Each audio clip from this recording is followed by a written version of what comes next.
A rabbit with the biggest boobs I've ever seen on anything ever would walk and plop a pizza down on the table and sit on the couch.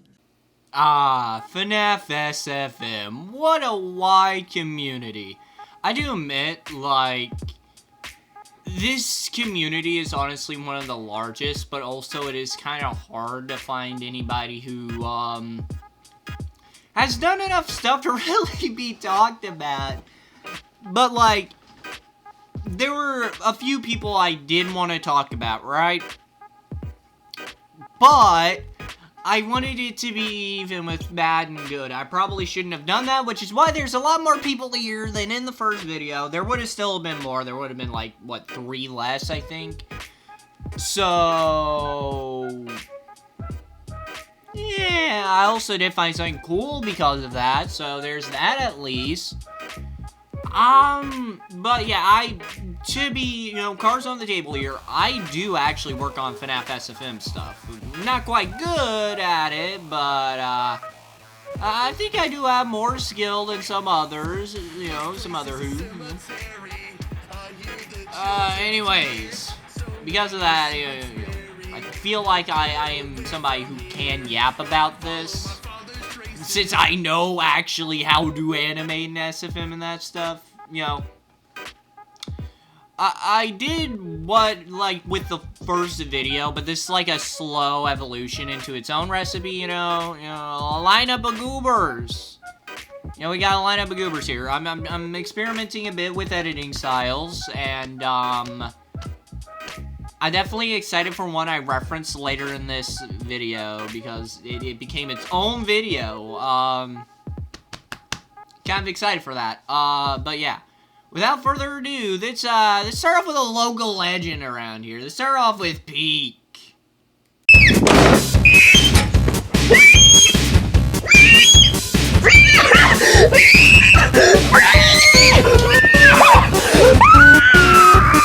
So, to start off with the bang, I'm going to watch the best of the best here. Outside of the hot dogger himself. Oh my god, I didn't talk about... I want to be honest, I forgot about J-Gems, but I don't know if they make their main series in SFM. Given with how good J-Gems is, I don't think they do it in SFM. I think they do it in Blender. Not saying you can't do impressive stuff in SFM, like the guy we're literally about to talk about, Oh, wait. It might be an SFM. Not saying goose soup. I didn't even know I fucking commented on this video. Hold on. And then there's MDPTV, but I am verily sure they use Blender. No, they might use Blender. I don't know. I'm kind of bringing this up. Yeah, I have no idea if they use Blender or not. I'm kind of bringing up the 2 people I kind of forgot about before I talk about this guy to kind of explain. I know I kind of already flashed him up, but those are 2 channels that I wanted to add. But either I couldn't tell if they were Blender or SFM, and I didn't want to risk making a mistake, / I may or may not have forgot about them until just now. I am not the brightest cookie in the box. If that statement didn't say anything, I don't know what is. But anyways, the peak we have on this list outside of, Hot Dogger himself, andrewjohn 100. If you don't know, he is kind of like a local legend, because he is just really good at making these, and it is really kind of impressive. There is a plush side of his channel, which I do plan to talk about if the first video did quite well, and I don't know, I don't want to talk about, like, Gabe's World, so I'm, not sure if I want to make a sequel, because I know my brother will make me watch Gabe's World for his own enjoyment. And hell, if I do a sequel, I could add in the first season of fucking, Last Days as a good, funny, hearty har. as an intermission after Gabe's World so I can rot my brain further. Ugh. Oh no, there's another one outside of Gabe's World I don't really like. I don't remember what the other one is, but I don't really like them. Again, this is me remembering that I don't like them. So even child me was like, so. But yeah.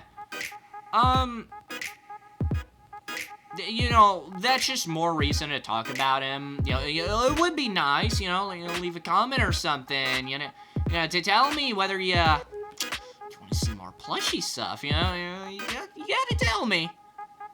But yeah, you know, more reason to talk about him, you know, leave a comment or something, you know, like that, you know, stuff like that. But, yeah, I decided to go back to, like, his first long-form SFM is Freddy Fazbear and Friends, Trip to the Moon. Bro really got on the Freddy and Friends wagon before X-Men was even a thing. Oh, God. X-Men. Okay, let's ignore that so I don't have to talk about him just yet. Anyways, the video itself, you know, so Chica is bored along with Freddy Fazbear. So he goes to cook a pizza because, you know, they're bored and what else is there to do, really? Turns out there's no cheese for the pizza. You know, he messed up a line. I love this early YouTube where he never took a second take, and I low-key do think he has, like, a philosophy, like, you might get a second take. No! You're most likely getting the first take, and if it's bad enough, there will be a second, and if he messes up the second time, you're getting a third, no more than that. Because low-key, I really like how he does this, because it's a lot of really early passion, and that's why I really enjoy talking about andrewjohn 100, even with his modern stuff. He has this, like, love with making his content good, and with it being this early, it's kind of impressive. And to be fair, I enjoy watching his early stuff because it does kind of inspire me to continue making SFMs. Like I said, I'm working on the most, like, big project that I'm currently working on right now is, I'm working on making a SFM, Nightmare Night Shift from a Chazington song. I'm working on making a FNAF SFM about that.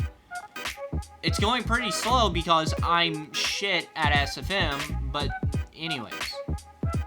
And you know, it's just some laughs in the background. Like, I know 100% it wasn't intentional, but it's just good.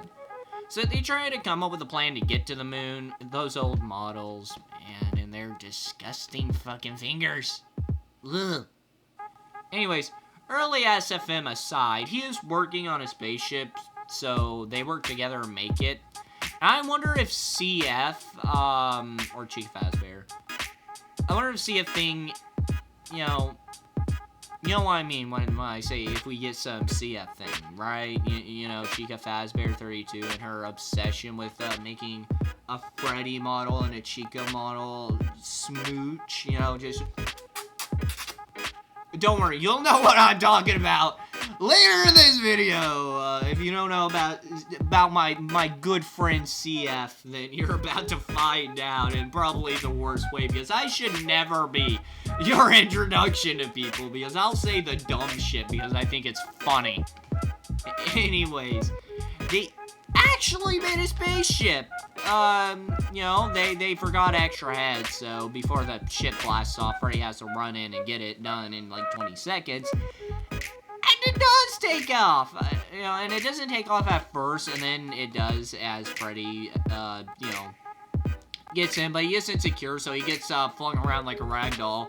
Wink, wink, nudge, nudge. Get it, ragdoll. That doesn't make sense because this isn't Gmod.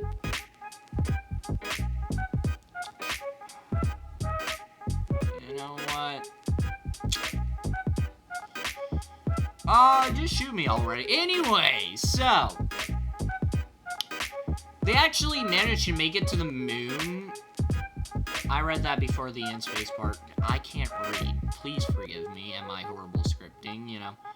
So they're in space, so, they're bored again, and now they're on the moon.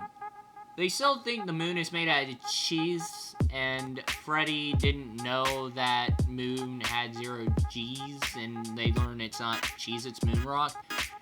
They start fighting a,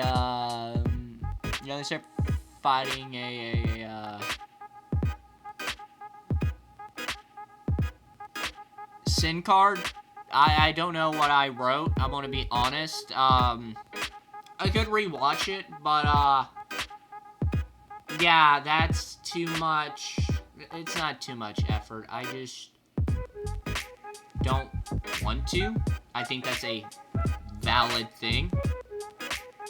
Is it not? I mean, I don't know. You guys are the fucking watchers. You can tell me. Anyways, I think it's funnier to leave stuff like that in because it shows I'm human. You know? I'm like you. I make mistakes and I don't fix them because I think it makes things more genuine. You tell me if you like that, if you want me to fix stuff like that, just tell me in the comments because, like, this is a completely new space. While I have 2 other channels, this is a new space to me. So, tell me what you guys like. Anyways, that's funny. So they learned there's no air on the moon. Early animation. Love this. And so Freddy starts, to fucking die. Foxy and Bonnie somehow manage to make a new ship and get to the moon before they die. So Bonnie gets Freddy and Chica, but Bonnie forgot to wear a mask and they start to die. Foxy then finds them passed out and saves them. The end. Man, what a way to start out animating. Like, I know this isn't his first ever animation that goes to, like, some of the funny meme stuff.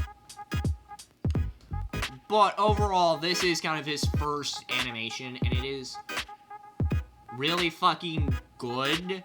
Despite him maybe working on it for almost a year, since it was around 10 years ago. FNAF's 12, is it? Or is it 11? Semantics aside, FNAF is pretty old, so he probably had only a year to work with those models before he started doing that, so... I mean, I've been working on it in a year, and I can barely do shit. I don't even know how to do a walking animation, so... Anyways. The next one is the legendary bunny rat. If you know Chaze, you know this one. So, the show ends and they're working on a petting show, so they need more animals. They send Chica with a credit card and he has $7,000. Okay, I don't know why you would give fucking Chica that much, but hey. So she goes looking for pets at a pet shop. It turns out to be closed. So she now has to look for one, to which she finds a tiny bunny, and less it being a bunny rat. Less the name. So she takes it, so everyone is asleep, didn't wait till the morning. Bonnie is doing his thing, average early morning activities, and he meets the rabbit, and it scares him because it is a wild animal. And he wants it to be dead, and it gets put on his hand. Oh, it jumps on his head, I think is what I typed. And it attacks him, and you know what, I'll let the funny clip fucking play. For the funnies! For the laughs! No, listen! This rat has a fermentation for terrible gas! Wait, what? My hands on this. Damn, I smell horrible! Dear God, I died laughing, Him yelling for some reason is like the funniest shit. So, anyways, he gets attacked again, and he tries to kill it, and it didn't work, but it hurt Bonnie, and he starts bleeding. His hands are mangled. Golden Freddy just appears, and the rabbit was about to attack Bonnie, and Freddy smashes it with a shovel. She then freaks out about how he killed it, and she says it, blatantly, what a psycho, and he feels no remorse, and apparently, the beaver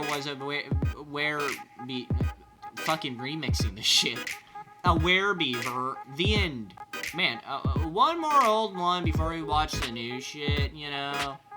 Because I really wanted to see the beginning, because I have seen, andrewjohn outside of just making this video, and outside of Chaze talking about him, and I think Fnatic touched on him here and there, but I don't really know much of his animation.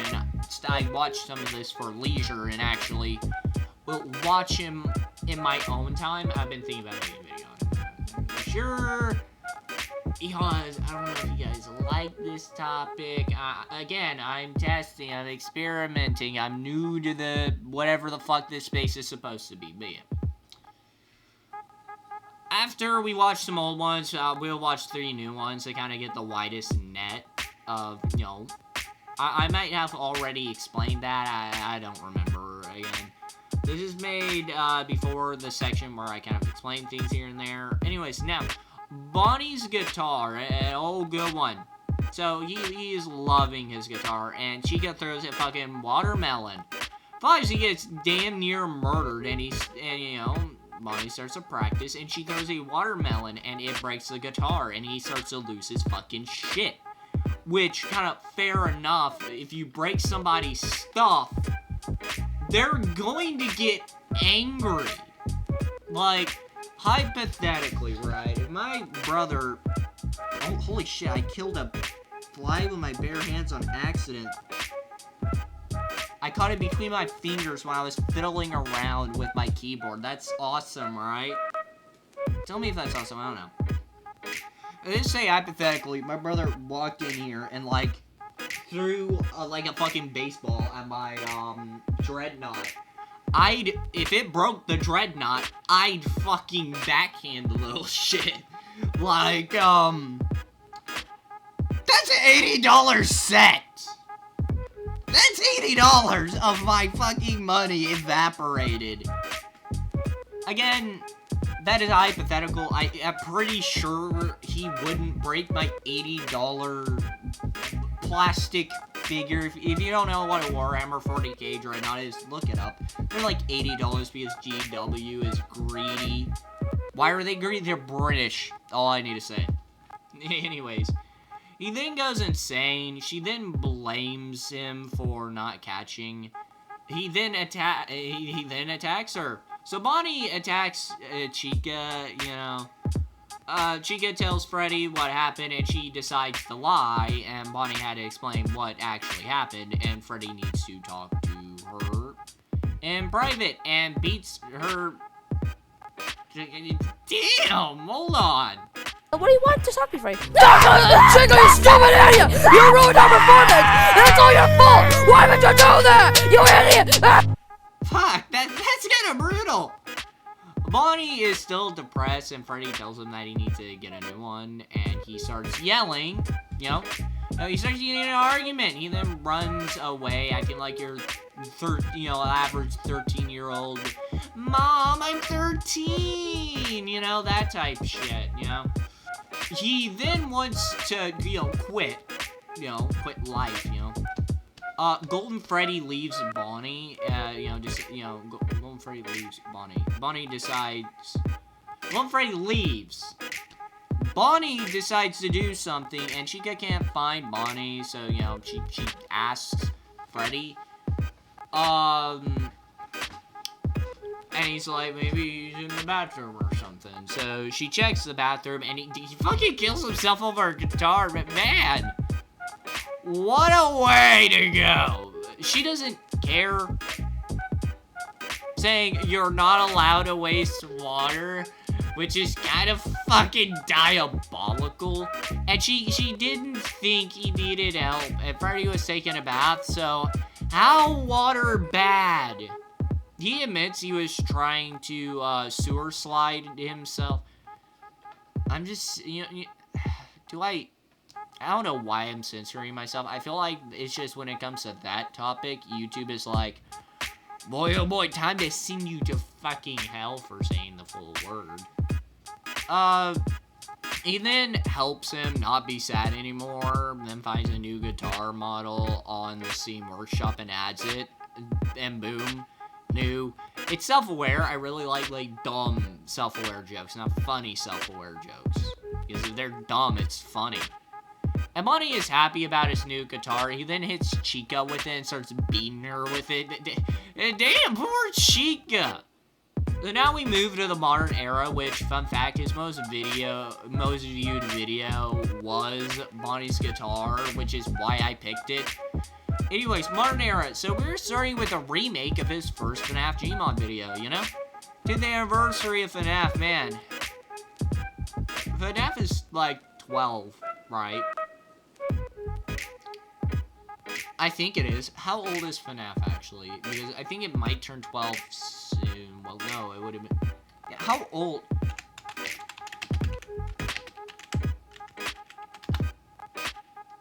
Over 11. August. When is August? Isn't that next month? This is April, May, June, July, August. So that's like in 4 months. Same difference. Almost. Practically there. So anyways, so where was I? Because I got distracted. That's crazy. Anyways, so he begins with a full-on beginning title screen. Like, that's sweet, you know? But the main video starts like the original one, but in a different way, you know? The story is a bit more focused. So, Freddy says the paper is the only way to get good news, and it had something to do with the moon is made out of cheese. But this time, Freddy is going to make the pizza instead of Chica, and there is no cheese, just like in the OG. So Freddy, seeing in the immediate area for the last week, you know, no cheese.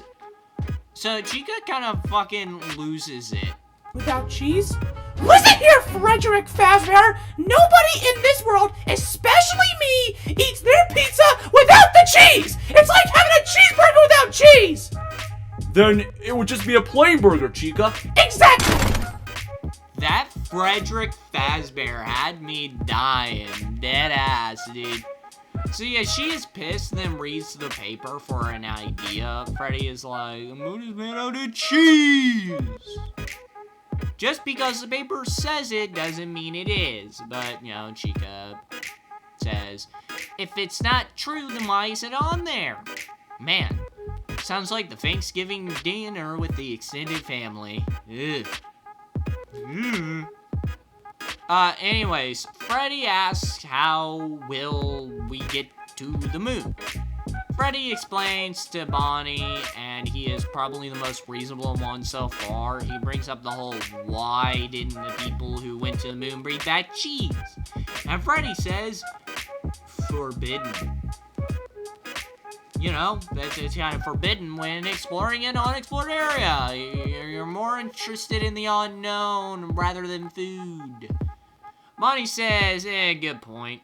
As Chica bursts in, or as I typed, busts in, which I think is slightly more funny. And Bunnie and Freddy, so they all work together this time on making the spaceship. Bunnie gets cover in air quote on air quote. Anyways, I'm like 90% sure he used the same model or an updated one, which is needed attention to detail. So Bunnie says, will it fly? And Freddy says, we will find out. Chica asks if they're coming, and Freddy says, well, they were not, and their journey sounds silly, you know, probably reasonable. I wouldn't think a spaceship we made in our fucking garage would work. Some Rick and Morty shit right there, dude.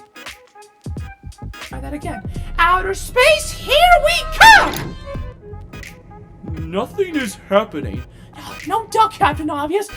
Nah, I'm sorry. This actually got me. I really like this guy. I can already tell he has the legend status for a reason, man. Anyway, so, like, it works. Chica is kind of excited that it actually worked, which, fair enough. I know if I cobbled something like that in my, backyard, I would be very happy too. But yeah, Freddy is mildly worried she might suffer from claustrophobia, which, yeah, that would kind of fucking suck to happen in a spaceship. So they make it here, and Chica crashes only a little bit, and that reminds me of, like, Griff from Red vs. Blue. If you know what Red vs. Blue is, you're a real G. Because, man, peak show. Freddy and Chica exit so they can get cheese. By the way, that is, like, very radioactive. You know, moon rocks are very slightly radioactive because of, like, the ultraviolet rays and the radiation from the sun, you know.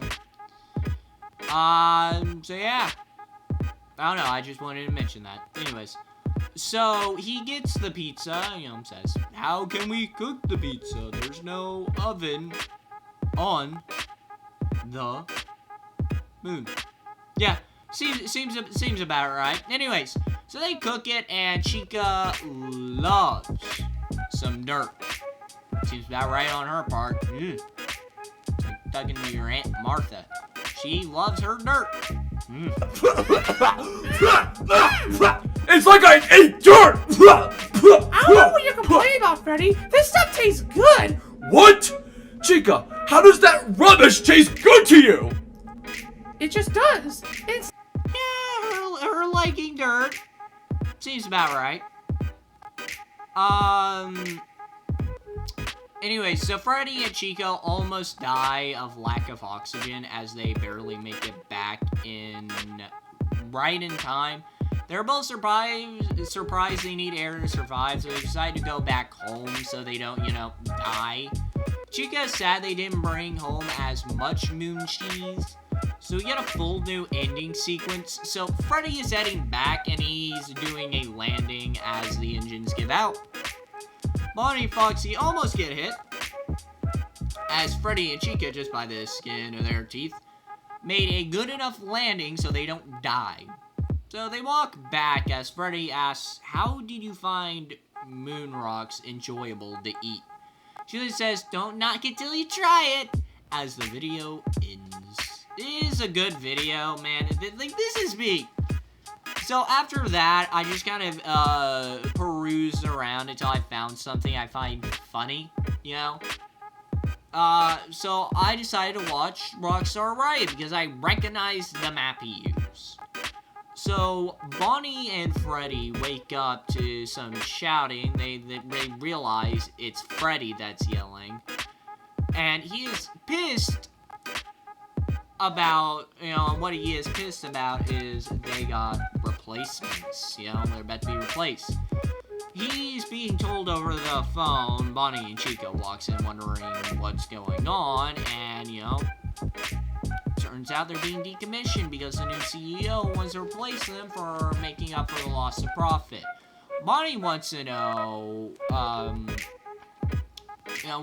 why after, you know, like 8 years, other generations of animatronics, and Freddy says, sorry, but it's happening.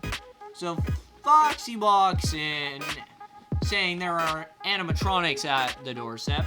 Freddy then re-explains they're being replaced, and they go to meet their replacements, and it's the Rockstars, and man, I already don't like Rockstar Freddy. That voice and personality, bro, is an ass who has his head so far up there, he probably doesn't know right from wrong. Bro's probably so deep in there, he can kiss his own rectum. Don't know why I wrote that down. Anyways. So Rockstar Chica is like, you know, backup singer, you know, they aren't relevant. So that's why Rockstar Chica does some maracas. Other people voicing their things, wow. He has grown. I am so proud. Anyways, Rockstar Foxy seems the most down-to-earth, while Rockstar Bonnie is a little impatient, and Freddy decides to show him around the place. Freddy explains what's going on to the toys, and they are as unthrilled as the main group. is about this. Freddy wonders where they're going to stay, as Golden Freddy offers him to stay with them in Springtrap. And you can say just not a lot of space. So Springtrap asks the Rockstar Freddy for his model code, and Springtrap walks away. Freddy is currently depressed that they are, now decommissioned. Withered Freddy is annoyed by, no toothbrush. So Rockstar Bunnie is using Withered Bunnies. Withered Bunnie's like, hey, give that back. Since you're new, I'll give you a bit of a break. Just hand it back. Rockstar Bunnie says, no, I think I'll use it. And Withered Bunnie is understandably, fucking flabbergasted. There's, few rules I feel like everybody just kind of agrees on. And, I think we all know you don't touch somebody's fucking toothbrush. That's like a sin or something. I don't fucking know, man. It's wrong, But, I don't know. He's being an asshole. He then gets pissed by such an act of narcissism. Rockstar Bunnie is annoyed by his complaints, and Bunnie, and then he throws it on the side he has no arm, and he then disrespects poor Withered Bunnie as we switch to Toy Bunnie carrying some stuff, He accidentally drops something and asks for help. Rockstar Freddy ignores him, and Toy Bunnie slips. Rockstar Foxy decides to help Toy Bunnie since Rockstar Freddy ignored him. Toy Bunnie asks what's Rockstar Freddy's problem, why is he so stuck up, and Rockstar Foxy says it's complicated. BP, or Balloon Boy, whatever the hell you want to call him, was happy that he beat Toy Chica's high score and was running to tell her as he accidentally bumps into Rockstar Chica, and she is needlessly fucking mean, even more so than the others, and makes him clean it up by himself. I can kind of understand that part, low key. I can kind of get behind, but it was an accident. You could at least be hey, you did this, could I not, so I can go and get new food? Is that okay? Because I'll help you, but bro is being bad. Makes him clean it up by himself. Freddy is watching Emis's Blue. Hell yeah! Peak animation. Yeah. Anyways.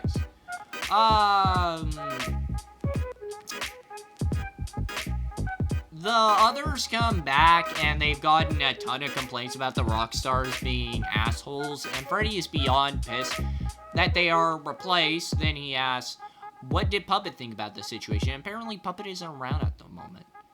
So, Golden Freddy didn't think to ask, and Springtrap went through the database, and there is nothing about them getting replaced at all. Freddy says the call was legit, correct phone number and all. Springtrap says, what if he wasn't? He brings up how the model number isn't used by modern animatronics only before 85. Because that was back during when he was the head of the company because of Afton Robotics.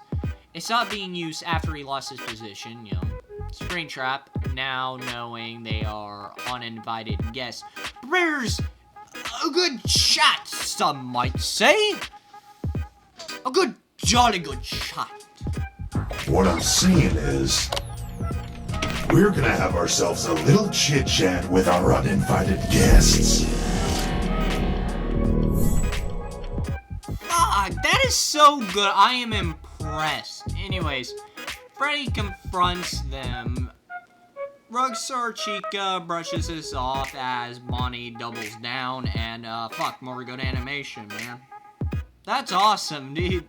Anyways, Rockstar Freddy drops back, and Springtrap is tired of the villain monologue, and Rockstar Freddy tries to provoke Springtrap, but Freddy can see this and says, calm down. Don't let him win. Freddy then says, we'll do this one, tell the others, and Springtrap reluctantly trusts him and goes tells the others.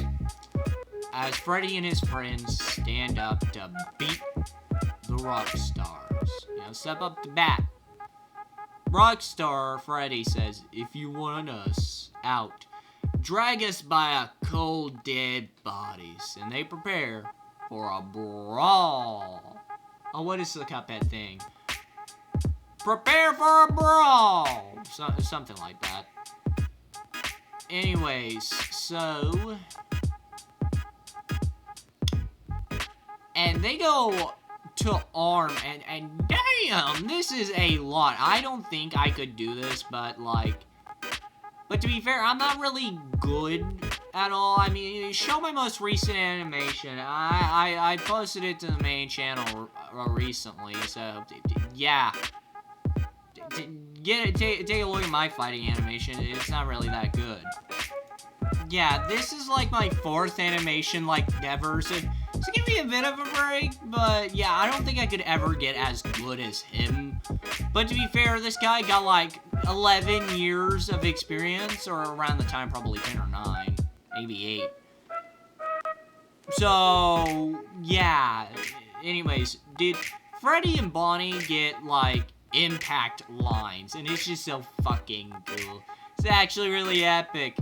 God, Chica is pretty good with the blur lines, honestly, but Foxy and his fight with the hook playing awesome. The Rockstar Freddy and Freddy are pretty evenly matched, all things considered.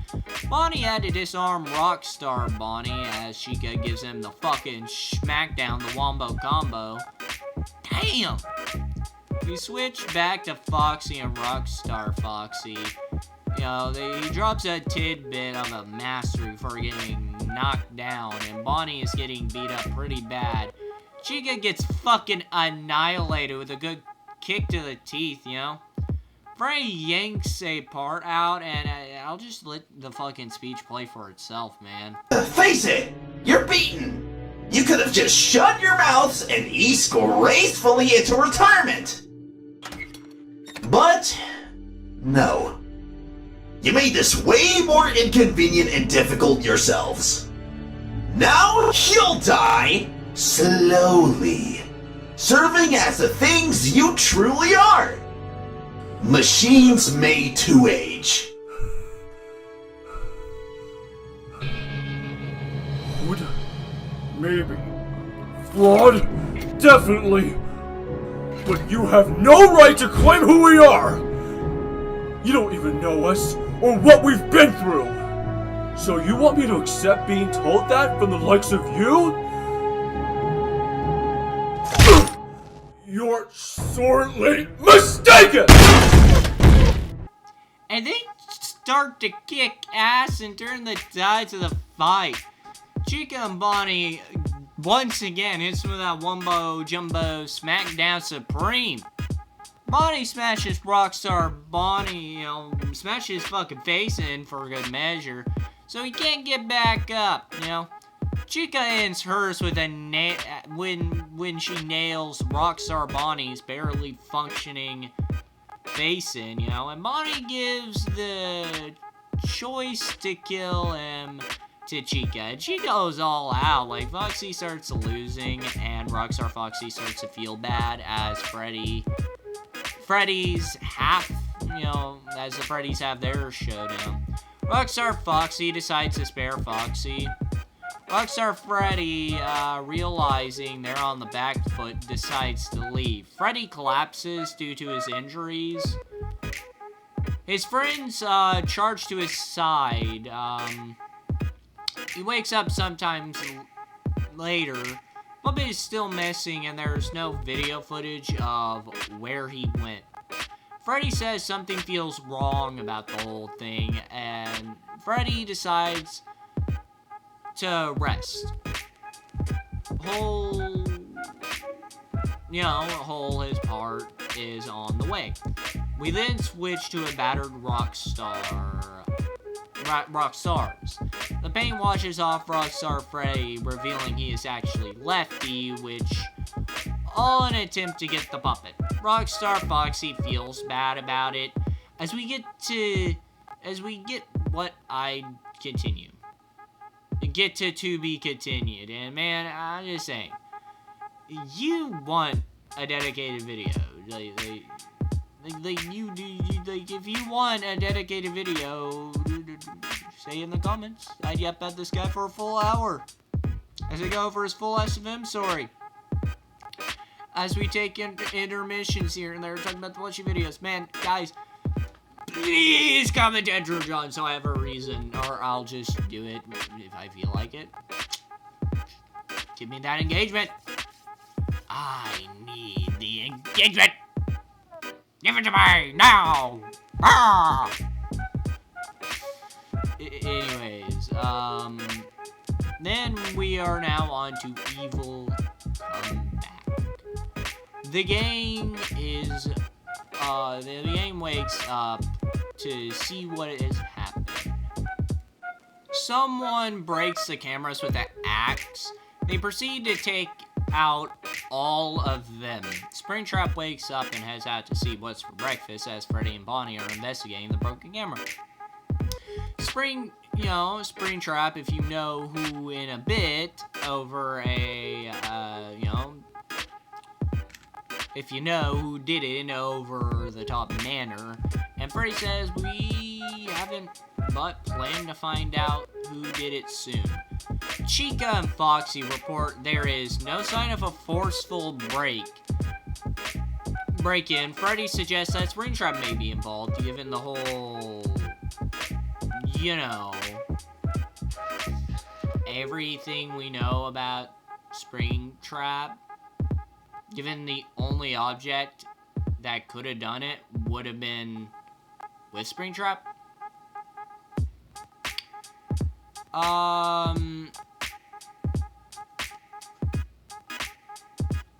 In Springtrap's room, he says, "You gotta be kidding me. Don't even suggest that, Freddy." He then says, "Well, we were willing to do that later, but for now, who is going to keep an eye out till the new cameras come in?"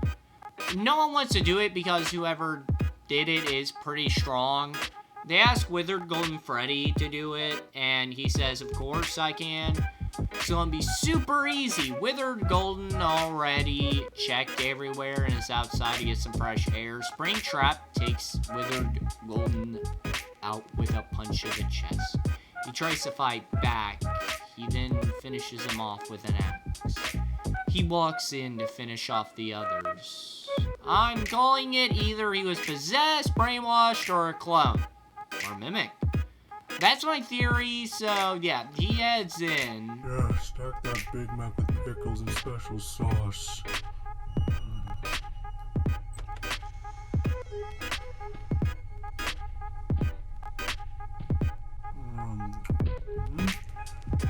Say hello to my little friend. Okay, that's good. That's going in the clips folder. Anyways, Springtrap takes out the Withers. Doesn't even fucking kill them. Just beats the shit out of them. Like, further, Puppet reveals that Withered Golden Freddy died. They ask, can't you just bring him back to life like you did the others? And Puppet says, I can't. His core was destroyed entirely. It's not possible. Golden Freddy made a discovery and gets the others' attention, and it shows the death of Withered Golden by Springtrap's hands. Freddy can't believe it, and Golden Freddy says, believe it. Puppet knows something that the others don't, and he starts to lore drop. So Puppet made Springtrap good with his powers, but the effects of his purification is starting to wear off. So Chica is mad about not being told he is a murderer, which is honestly kind of fucking fair. Kind of a valid crush out, and Puppet says it's not his fault he was this way. It's the bad cold, I swears. Puppet says we need to take him down so they can fix whatever is making him evil, but Springtrap is there and tells him you should have figured that out the second you knew. Kind of Albert Wesker. It gives me a little bit of Wesker vibes. From Resident Evil. Not when Chris just laughs in his fucking face and he goes, Chris.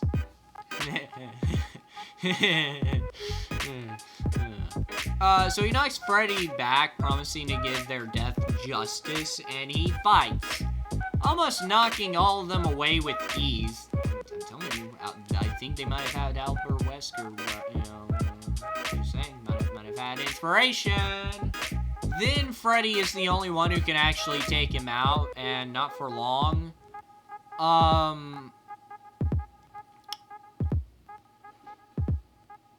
Not for long, though. He takes out Chica and Bunnie. As Puppet goes in to try to incapacitate him, Golden Freddy takes the other arm and urges Puppet to do whatever he is doing to do it. Then purifies him, and Springtrap is coming back to his senses, and I called it possession. It still works. I called it. Anyway, Springtrap is a little confused, and it turns out he was just playing a trick to take them out. Golden Freddy goes for a full-on let's take him out, but Springtrap is just kicking ass, taking names, brutalizing poor Golden Freddy. Freddy tries to fight him, and it doesn't really go well, and Freddy gets fucking rocked. He then decks poor Chica. Freddy, starts to, his body starts to give out. Freddy says, "You won't actually kill any of us," as Springtrap grabs Chica, and Freddy starts to freak out as his whole body won't work. Freddy uses everything he has to throw himself at Springtrap. Freddy tries to get up to protect his family, but Freddy's eyes turn red as the lights go out, and he starts to kick ass and really lays into Springtrap. Like he is going for the kill. Springtrap can't believe he can do this, and Freddy says, "That's what you get when you let us adapt." Freddy collapses as the eyes go off, and Golden Freddy says, "Let me finish this." He was there when he started, and he must be there when he ends. They're brothers. Springtrap is back after getting his fucking block knocked off, literally, asking, "What are you doing?" And this time he sounds genuine, so Golden Freddy explains what happened since the mask held the programming when it got off, it saved him. And he starts to get depressed, realizing what he did. Freddy and Puppet says it's okay, we will explain to the whole group, to the Wizards and Wizard Freddy, so he goes to explain it to them. And he is like, "I get you had literally no control of your actions, but you killed one of us. I can't forgive that." Springtrap understands and hates himself for his past. Kind of fair, kind of not. I feel like if you can control, then yeah. But, I mean, he literally had no control of the matter.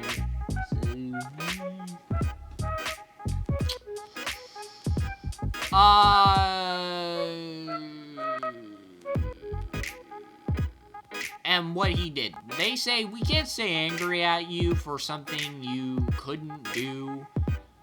So, saying you couldn't help, and they give him a second chance because he actually owned up to his mistakes and didn't use the fact he was, ironically, not in control as a scapegoat, which, fair. So, they give him a second chance. Wizard Freddy agrees, but says, "You're going to need to at least make up,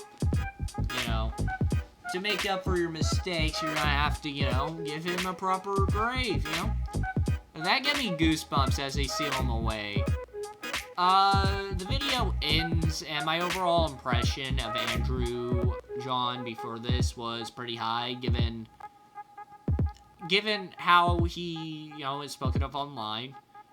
It's kind of impressive that he has, zero controversies. Literally none I could find that weren't, anything outside of, cringe. But overall, he seems like a great person. I do really like his channel, but if you guys want to talk, want me to talk about him a bit more, like a video that's, say, dedicated to him, you could always, comment. I'm not engagement baiting this time. This is me being dead ass. I kind of want to know if you want to see that. Unless this guy stays in my mind when we're at 3, but still. Engage with the video. It makes more people see it. I know I'm doing something right, you know, if it does good at least. Now on to second channel. I gotta dislike this guy so much I'm not even giving him a fucking transition. And the reason you're seeing a Gmod video, a FNAF Gmod video from Golden Freddy makers, don't worry, we cover that in a different video. He's chill. But anyways, back to Jay's Cinema. He is one evil bastard. Like, me even talking about him makes me a bit nervous. Because that evil son of a bitch will just fucking destroy your channel for even talking bad about him, which is some bullshit, honestly. I really don't like this motherfucker for the shit he's done in the past. Yeah, I know what he's done before. Attention, scum! You are in defiance of the Emperor's law. You cannot hide. You cannot escape. We are judgment. Prepare for sentencing. Like, which is why I ain't showing your shit. You sick motherfucker. If you're watching this, while I am not above a civilized chat and, you know, and why I like to see the best in people, but this guy is genuinely a abnormality. I don't think he would respond if I even tried, and I am going to avoid this guy. He has fucked over people I genuinely like to watch and have stolen content from years, even from a friend of mine. So safe to say, I have a unique hatred for this scum. Like, it is not unfounded. This guy is just someone that sickens me. I digress. Like, I get really heated because I used to watch this shit when I was a brain dead kid, and just the knowledge I probably gave this guy a pretty stack back in the early days.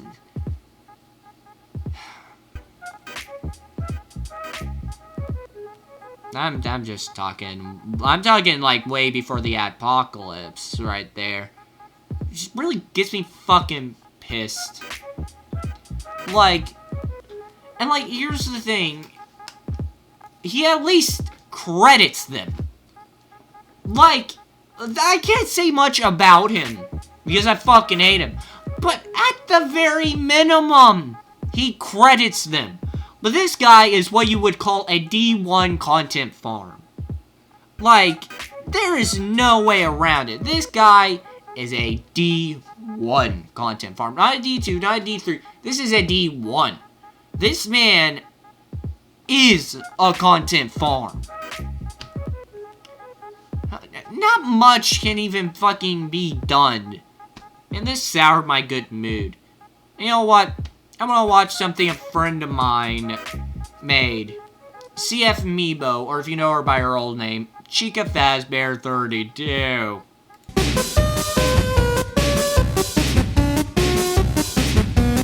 So she is a SFM animator and a Gmod FNAFlord player. She has made a ton of both, and she is a good friend of mine that has been helping me figure out the whole animation thing.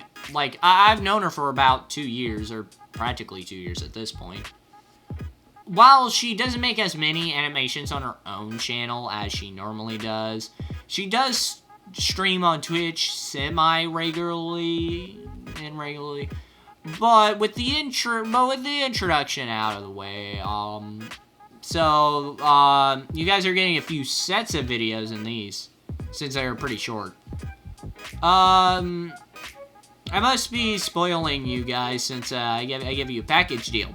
Well, they're really short, and her most popular video, which is Toy Freddy x Toy Chica 2. I don't think there is a first one because I couldn't find it. It's quite literally lost to the sands of time. I looked it up, didn't find anything. So Toy Freddy is, messing about in the void. Toy Chica is playing Bonnie's guitar, and Toy Freddy walks up to Toy Chica gets her attention and gives her a big old smooch, which I laughed so hard. This is not a joke. I laughed so hard, like snot shot out of my nose. I literally had to go wash my hands because it wouldn't, like, leave my fucking hands. It was bad. Like there was a ton of snot, but to be fair, I was getting better from being sick when I watched it, so give me a bit of a break there. Toy Chica starts to really get into it when Toy Bunnie returns. He passes out from seeing that. She just rolls her eyes, which she's really into that fucking smooch. Anyway, so CF pumped out part 2 pretty soon after. So they were starting to getting a little freaky in the void, you know. When Toy Bunnie yelled, which to be fair, I don't think I'd want to sit on a couch that I witnessed 2 buddies of mine took grandma to Applebee's, if you know, you know. Or wait till the next episode where I kind of explain it. Because in the next video, CF gets her own segment. You'll know what I mean later. Toy Bunnie is pissed and absolutely destroys Toy Freddy.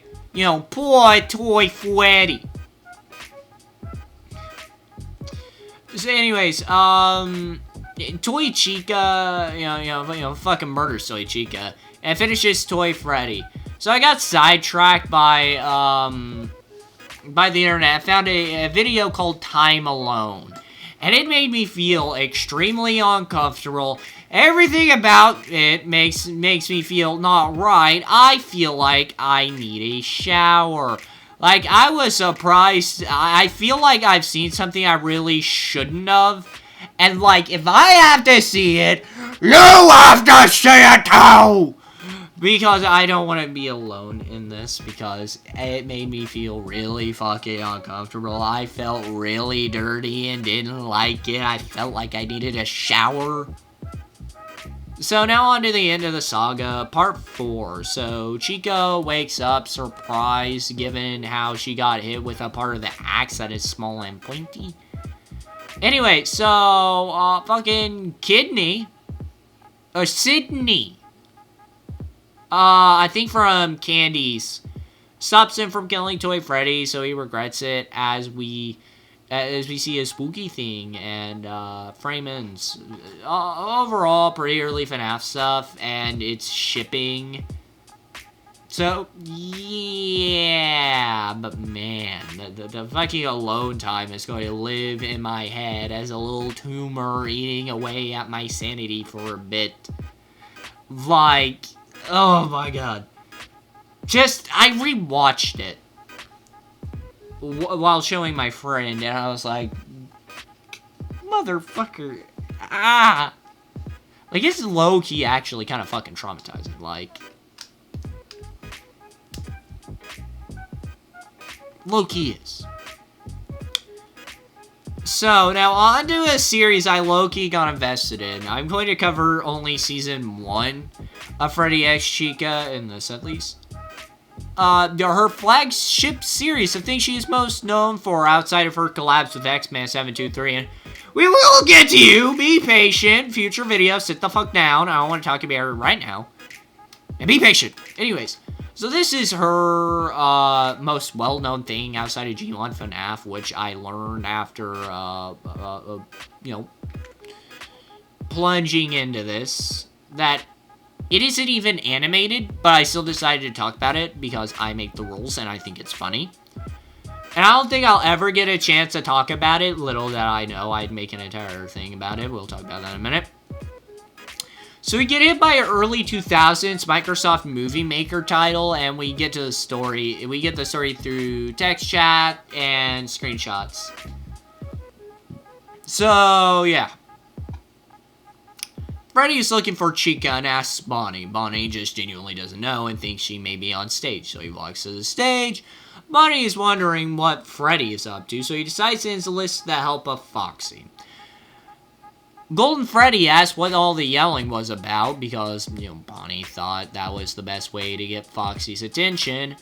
Bonnie tells Golden Freddy he has no idea what Freddy's up to and wants to know. A bit odd, but hey, whatever gets the plot rolling. Golden Freddy offers his help instead of Foxy's, so Bonnie is happy to accept that, to have some help outside of Foxy. So Bonnie and Golden Freddy follow Freddy around, wondering what he is doing, and they notice the scent of pizza. Bonnie wonders why Freddy would make pizza, as he is not a big fan of it, which, fair enough. I don't think anyone could eat pizza daily and not get tired of it unless you're a fucking toddler. But Golden decides, deduces he is making it for someone. Bonnie wonders for whom could he be making a pizza for, and Golden Freddy says Chica maybe. Bonnie says we will just have to wait and find out, so they hide after the pizza is done, and Freddy hopes Chica likes it, and Bonnie says, Goldie, I guess you were on to something. So Golden Freddy says, I know when my brother's up to something. Oh, so they're brothers in this universe. Okay.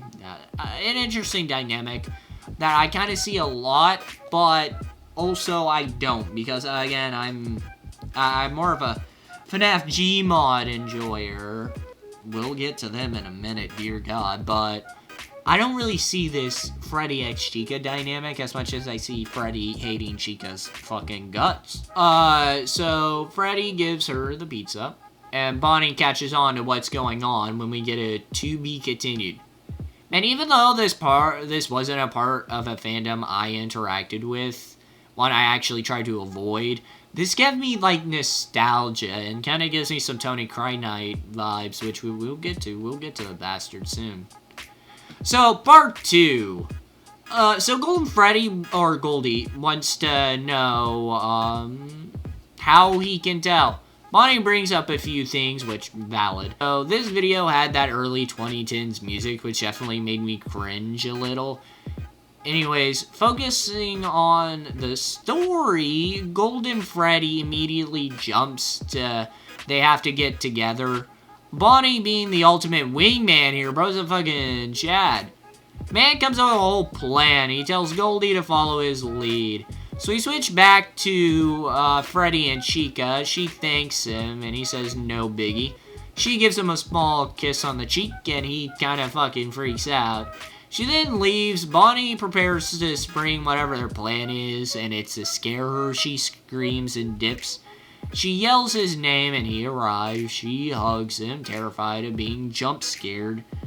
So she immediately snitches,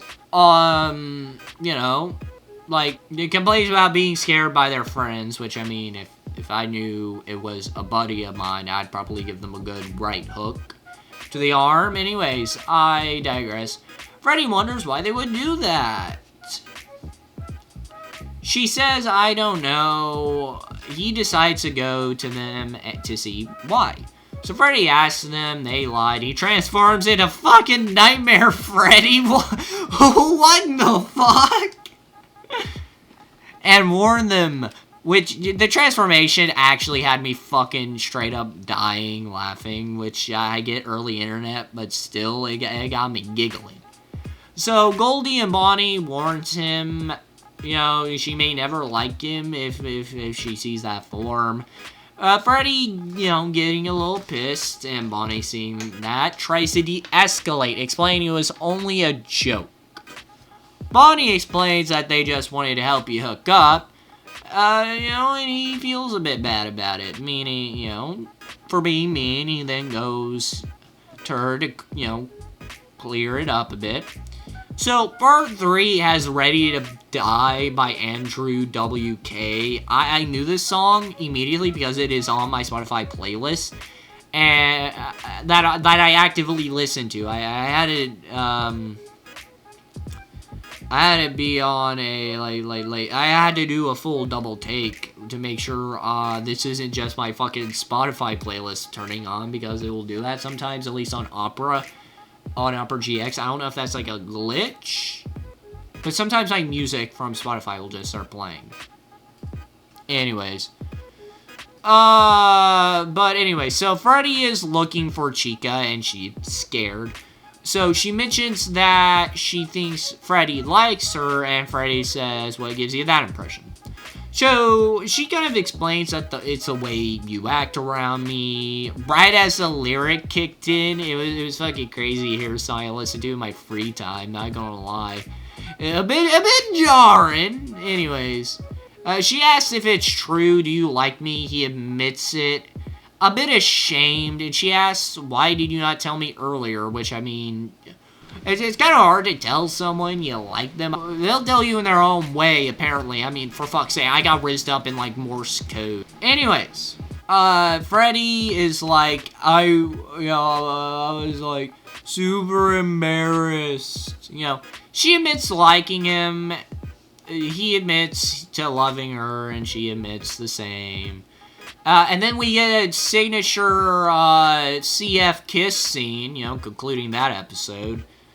3 episodes deep. Wow, this is flying by. Bonnie is glad that he and Goldie managed to hook up Freddy and Chica. Foxy finally appears to make his debut in season 1, at least.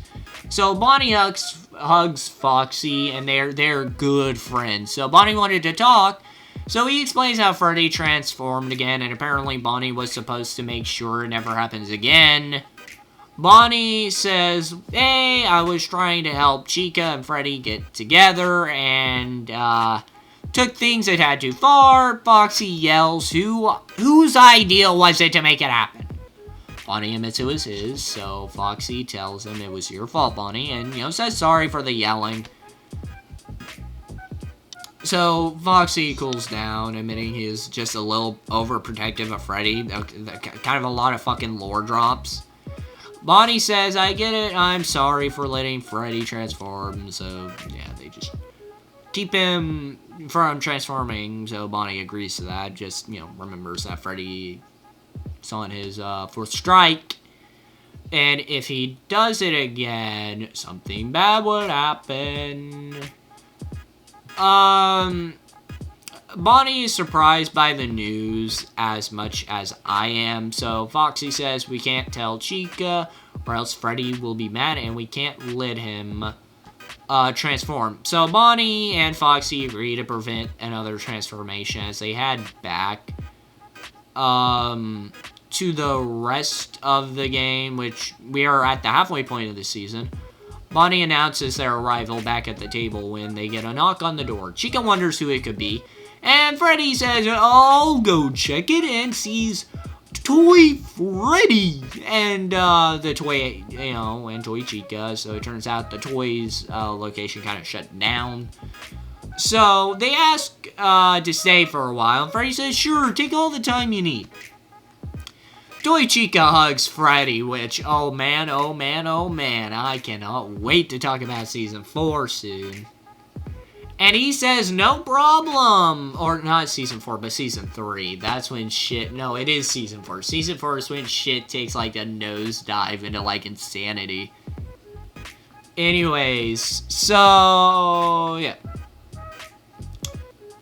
Chica then asks if she can have a couple other of their friends here. Freddy says, of course. There's more than enough room, so Freddy's happy to have some company and tells them to follow him. And you guys are going to like my other friends, you know, that type stuff. You know, when you try to introduce friend group A to friend group B type shit, you know. Halfway point, check. Not gonna lie, I'm getting really invested, but no wonder they stay good in the algorithm. I'm actually fully fucking invested. Anyways, I will say the transformation side plot does feel a bit rushed and all, which, like, I talked to her and she says, yeah, a lot of the early stuff was pretty rushed. So he introduces his friends. Chica is happy to meet new people. So Mangle is automatically into Bonnie, so I assume that may be what fuels the rest of Season 1. Instead of the transformation side plot. maybe Chica wants to... Chica wants to talk to Freddy in private real quick. He agrees. They go backstage. Chica is a bit suspicious of Toy Freddy. Freddy says they seem, they don't seem bad. Give them a chance. And apparently she always had a problem with trusting people, which is actually of newcomers. This actually does come up way later, so get that in your notebook. I will go over this when we do a thing I'll talk about in, like, a while. Freddy says, like, they seem like good people. Either way, she's still suspicious of them, and Freddy says, how about trust them later? She then agrees. Chica's attention picks her up, and, he gets Chica's attention, picks her up, and, gives her a good old kiss. Man, wow. Average CF kiss scene. I told you you'd understand what I mean by the average CF stuff. So, part 7. So, Chica tries to break the ice with Mangle and Toy Chica. The girls head to the kitchen to try to break ice, So, they talk about what they like. And like clockwork, the arbitrary boys conversation comes up. Which, I mean, I've asked, women I know me talking to women, surprising. Anyways. Chica immediately says, isn't that a little girlish? To which had me laughing a bit, not gonna lie. But anyways, Toy Chica brings up the fact they are, in fact, girls. I know, surprising. Big plot reveal. Then Chica says, good point. Toy Chica brings up how Freddy calls Chica sweetie. Does that mean you two are together and dating? Oh my god. What the fuck am I doing? So, Chica admits to them being together, and Toy Chica is very supportive of this. Toy Chica then shifts her attention to Mangle and asks her if she likes anyone. She is a bit embarrassed and says no, and tries to shift things onto Toy Chica. But she sees through the act like it's glass and then shifts asking, Toy Chica, trying to once again get out of it. But Chica says, I asked first. Mangle says fine and admits to liking Bunnie. Toy Chica having girl boss energy. That joke will make sense in the next video. You'll understand what I mean then. Tells her to tell him. Mangle is like, I can't do that. And to be fair, rushing that shit is a bad idea. But Toy Chica continues to pressure Mangle, and she then says, fine. I'll do it. Chica thanks Mangle for deciding to do this, and Mangle says, okay. Mangle approaches Bunnie. She is striking up an awkward conversation. Bunnie asks, is there anything you need? And she kisses him. She then is about to dip, feeling awkward, and Bunnie says, hey, they kiss again. And boom, they're together. Wow, 2 whole arcs in 1 season. Our cups runneth over. Anyways, Toy Chica is happy she got them together. We then transition into part 8. So Goldie is talking to Chica about, asks, how are you two going? She says it's going okay, and Goldie asks what's wrong, because, and she must be super nervous to go out on her first date with Freddy. Goldie says, don't worry, we are all a bit nervous, which, yeah, I mean, first dates, that's always, like, nerve-wracking. And, Goldie tries to console her, but she's getting really worried about what if it goes wrong. Goldie says, trust me, it will go fine. She finally agrees to go. Goldie is happy she helped Chica over this hurdle. Freddy's talking to Toy Freddy, and he explains he is nervous about how he might mess this up. And Toy Freddy, being an absolute bro, being an absolute Chad, just absolute... Hold on, wait, can I...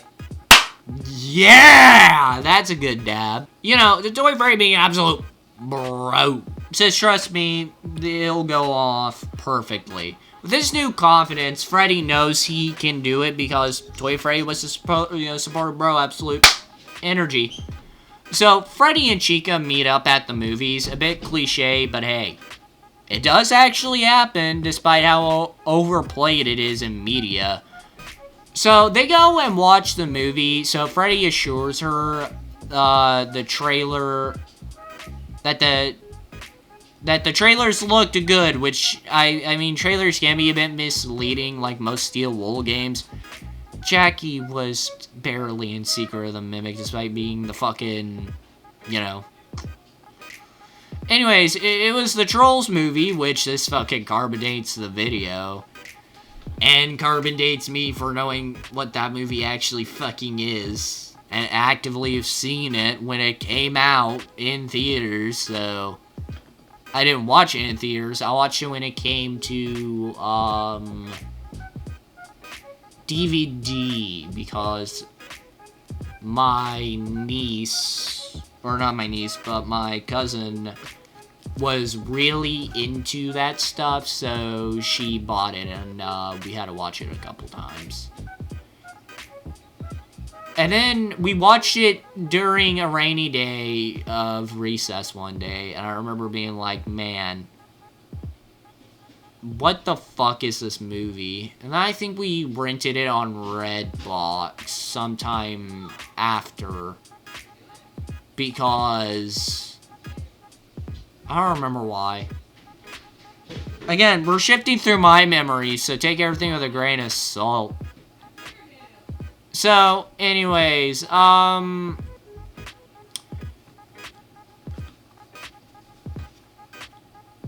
still can't believe that that movie is real. Anyways, Chica likes it, so Freddy did something right, at least. You know, they decide it's probably for the best that they go home afterwards. Chica is glad they went to see the movie, and they, they make out a bit. Average CF kiss scene, add that to the counter. Goldie asks how did it go, and he says, perfect. Goldie is happy as Springtrap wakes up in the back, and he's wanting his revenge. Dang, and so close to the end of Season 1, bro needs to base it out a bit. Anyways, now on to the season pre-finale. So, Springtrap gloats about finally being strong enough to beat the animatronics. Okay, prediction, he makes Freddy transform. That's my theory. Anyways, we then transition to the others. The girl's chatting about Mangle. She's still a bit embarrassed about that. Bunnie and Chica, then well, not Bunnie and Chica. Then wonder who Joy Chica likes. Chica and Mangle start to pressure her. Since all the other girls have boyfriends, so Chica is about to admit who she likes, which we actually get to learn in Season 3. When all of a sudden we hear a very loud jump scare that I think damaged my eardrums. Fucking hell.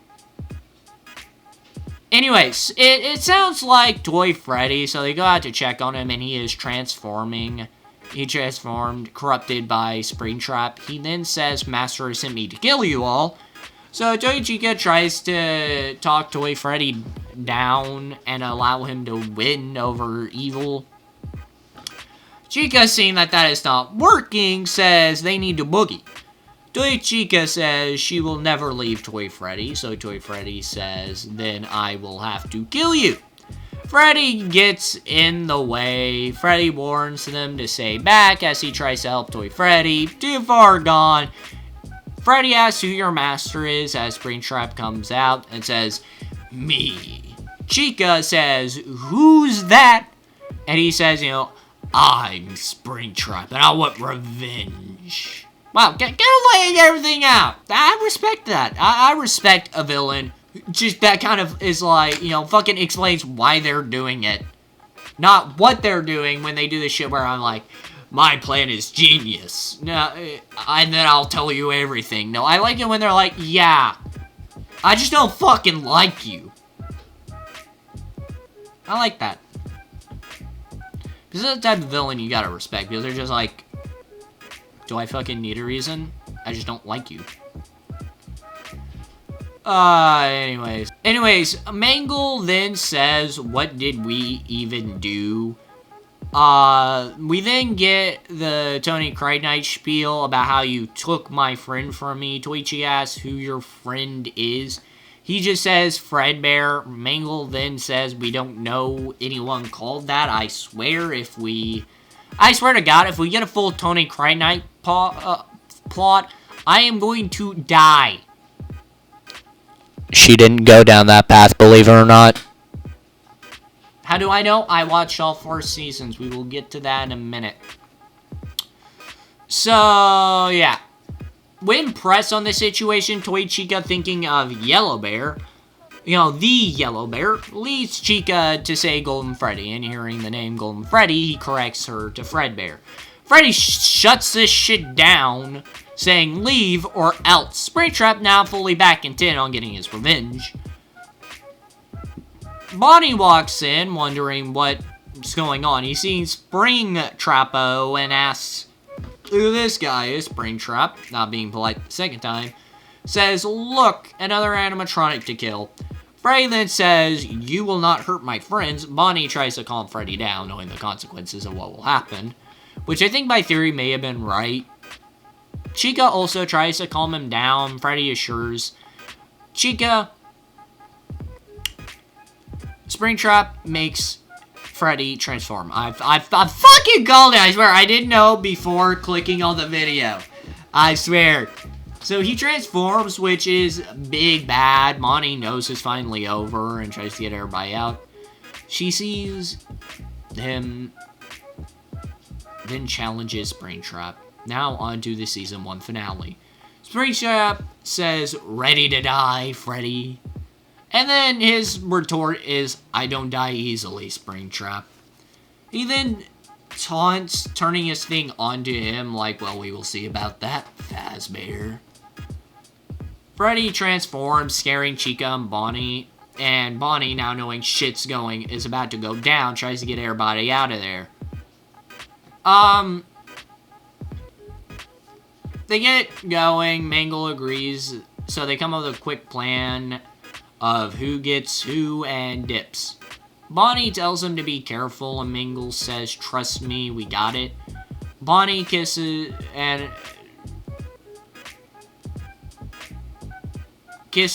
Mangle or something. I don't know.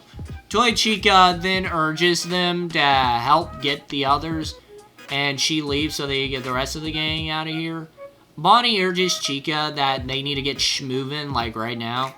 Chica won't leave without Freddy. Bonnie, knowing what's up, says we gotta go without him. She suggests leave both of them, as she doesn't want to leave the bear. Bonnie breaks it down, and Freddy loses. Loses, you will die. And I won't let that happen. So, oh, wait. Bonnie breaks it down, it's like, if Freddy loses, you will die, and I don't want that to happen. So she then says, okay, either way, if they lose, I'd rather be dead. So, definitely a little weird, but hey. Bonnie says we have to leave. Nightmare Freddy attacks Springtrap, and Nightmare Freddy starts to win when a gunshot is heard. Chica yells his name as Springtrap gloats. It looks like I'm winning. I don't know, he gives me Wesker vibes. Or not Wesker, per se, but like... Oh, I don't know, man. He leaves with Toy Freddy, and the rest of them... leaving the rest of them to their fate. Chica runs to Freddy's side. Goldie walks in, hoping everything is fine, and sees the aftermath. Goldie says, I'm sorry to say, but the bullet Springtrap shot him with had silver in it.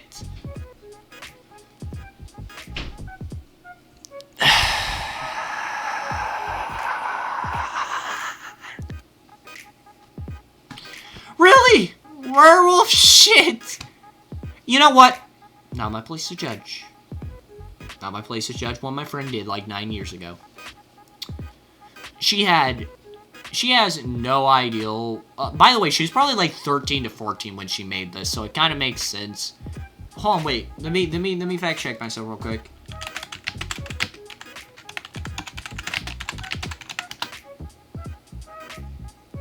Okay, Twilight came out first, so there is a chance she was inspired by Twilight. Chance.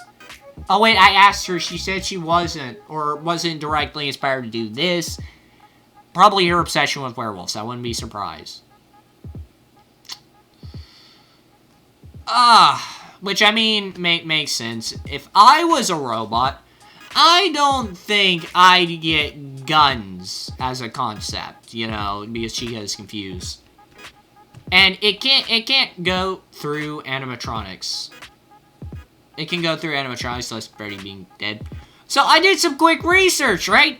Given how girthy the plates are in the Nightmare animatronics, as in the Endo, given what we've seen in FNAF VR, which, given how Bonnie and Freddy have the exact same thing, I just assume they're the same. Given what we've seen in FNAF VR, given how girthy the plates are in the Nightmare animatronics, as in the Endos, I think that would stop a silver bullet, since it is most likely aluminum or steel, given how that's what real animatronics are made out of. Then the animatronic frame, with how thick it is, would most likely stop a silver bullet. And that's if it even makes it to Freddy. Keep in mind, silver bullets are so significantly dense compared to lead, the bullet drag would have affected it so quickly. And due to the silver being hard to get the pure shit, I do believe the bullet would probably just shatter inside of Freddy, and with that definitely being maybe a shrapnel risk, it would most likely protect him, given how the Nightmare endoskeletons are designed. I rest my case. Anyways, this is my TED Talk. Anyways, jokes aside, Chica starts crying, thinking of Freddy, you know, thinking Freddy has passed.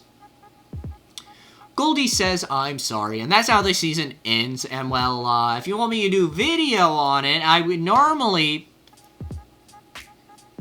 Hold on, I need to check something real quick. It was just, something from the Urban Rescue branch. Anyways.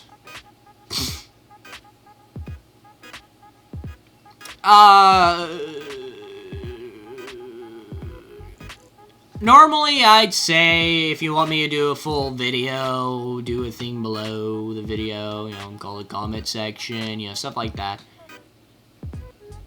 But I got fully into it and did a deep dive into this. I'll talk about it a bit more later, but I watched all of it.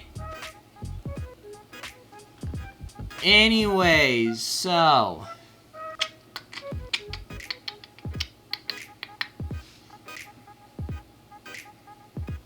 now back onto the infection, which is a fully animated, hell yeah. So, Toy Chica notices something in the warehouse and investigates it.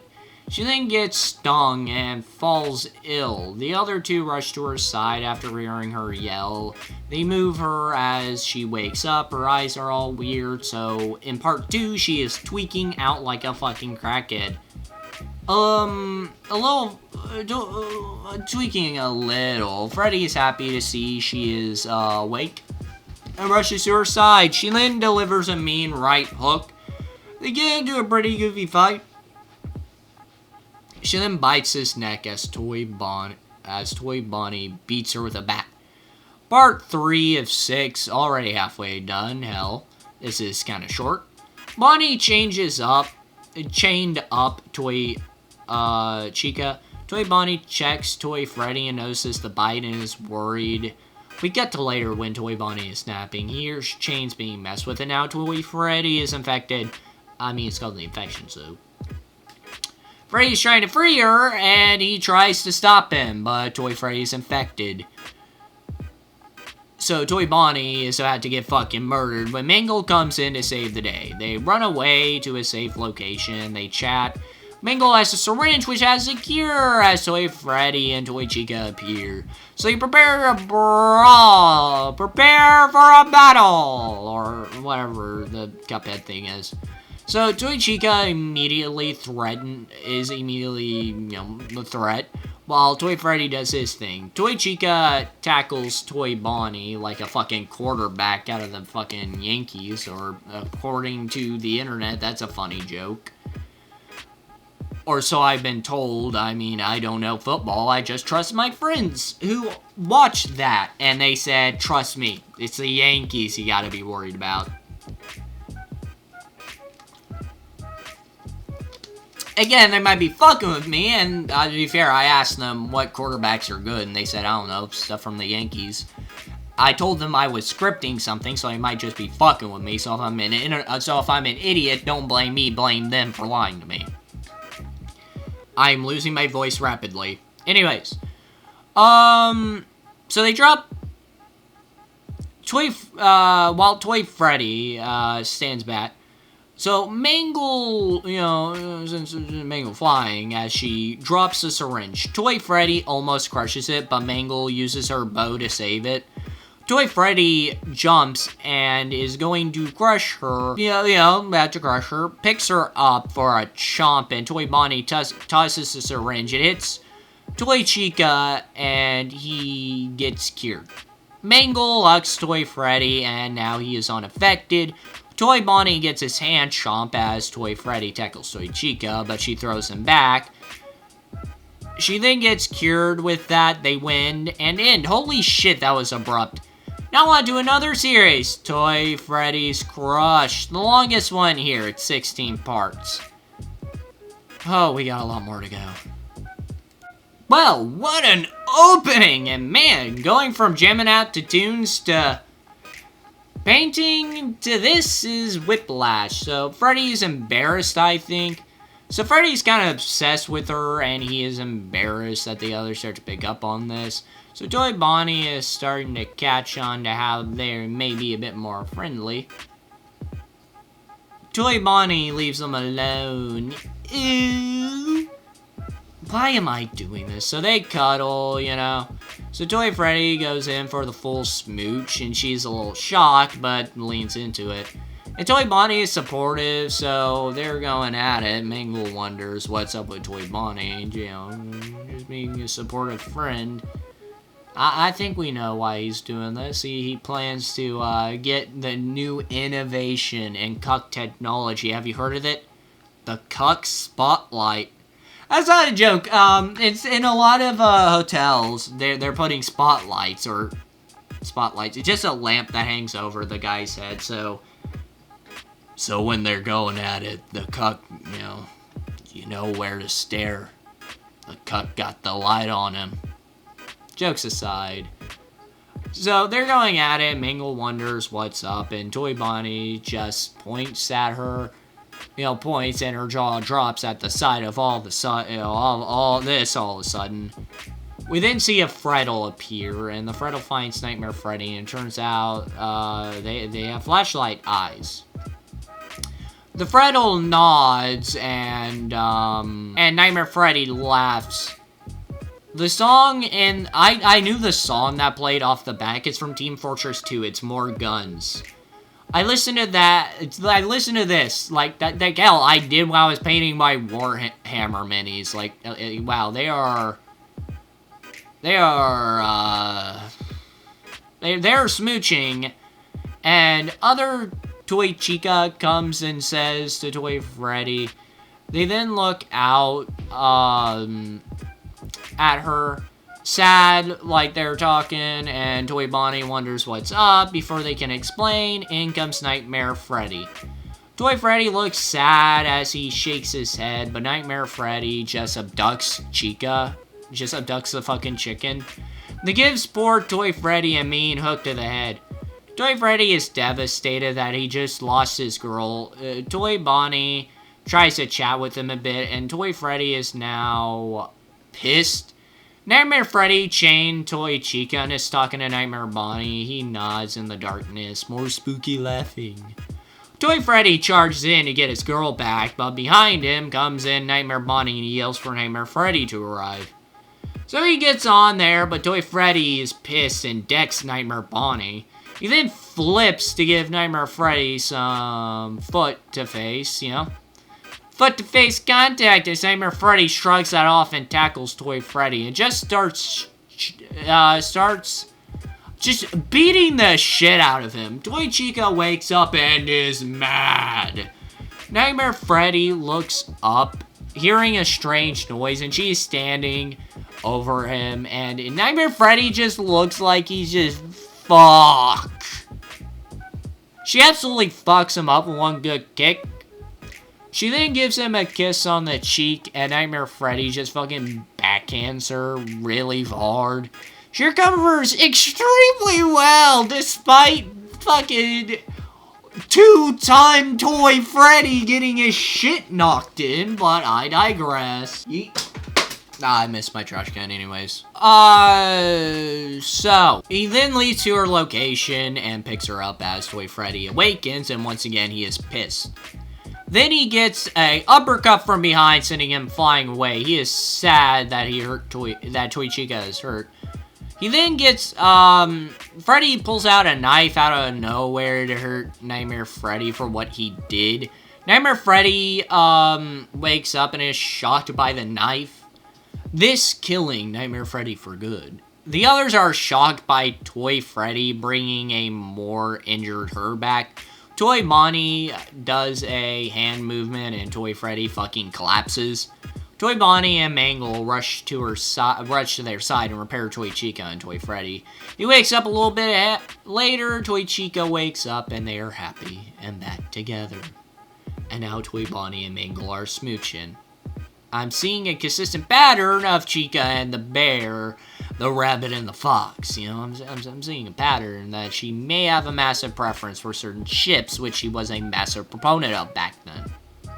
They go to sleep, finally knowing this is their last part. To be honest, so Toy Freddy, you know, Toy Freddy is chilling when CF, her OC, walks over to him and uses so this is I missed a few things. So I decided to finish this off with a single dare video, Ask 3. I kind of picked random on the last part, to be honest. So Toy Freddy is chilling with CF. It's chilling when CF or OC walks over, using a text-to-speech voice, despite the fact her voice is very well known, especially in her Gmon FNAF stuff that happened before this. So, I don't know. Anyway, she tells him he has to do the dare, so he asks what it is, and it's just to annoy Golden Freddy. He doesn't want to do that because he doesn't want Golden Freddy to kill him. She then explains until he snaps. Toy Freddy has no idea how long that could take. She then explains he doesn't like being bothered. So, shouldn't take long. Toy Freddy is a bit mad, but agrees. He goes to find Golden Freddy, so he's chilling. Toy Freddy bonks Golden Freddy's snoot after messing with him a bit. And, you know, the ultimate way to piss the Freddy off. Golden Freddy's clearly not amused. So Toy Freddy keeps bonking. He is getting progressively more pissed. After each one, Golden Freddy loses his shit and shoulder bashes Toy Freddy into a corner. And is about to fucking fucking soul blast him. Hit him with that Kamehameha, and he yells it was just a dare. Golden Freddy stops in his tracks upon hearing that. And he decides to spare Toy Freddy. This, once again, Toy Freddy then Golden Freddy walks off. Boom, end of video.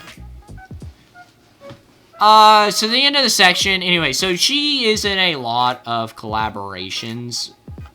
Like a ton, but her own channel, it seems to be very sparse in animations, which kind of sucks. But it makes finding her low quality, finding her quality content difficult at best. Impossible at worst. I did my best, and I hope I show, my show. But I have something I'm going to admit. The next video is going to be focused well, the video after the next one is going to be, so the next one is going to be focused on a single channel. Then after that one, it's going to be focused on Freddy X Chica. Because, low-key, I got really fucking invested, so, be prepared. And yes, I'm going to copy and paste this part of the script into the new one when I cover it, because there's just too much, you know. I don't want to retype everything, so anyways, on to the next channel.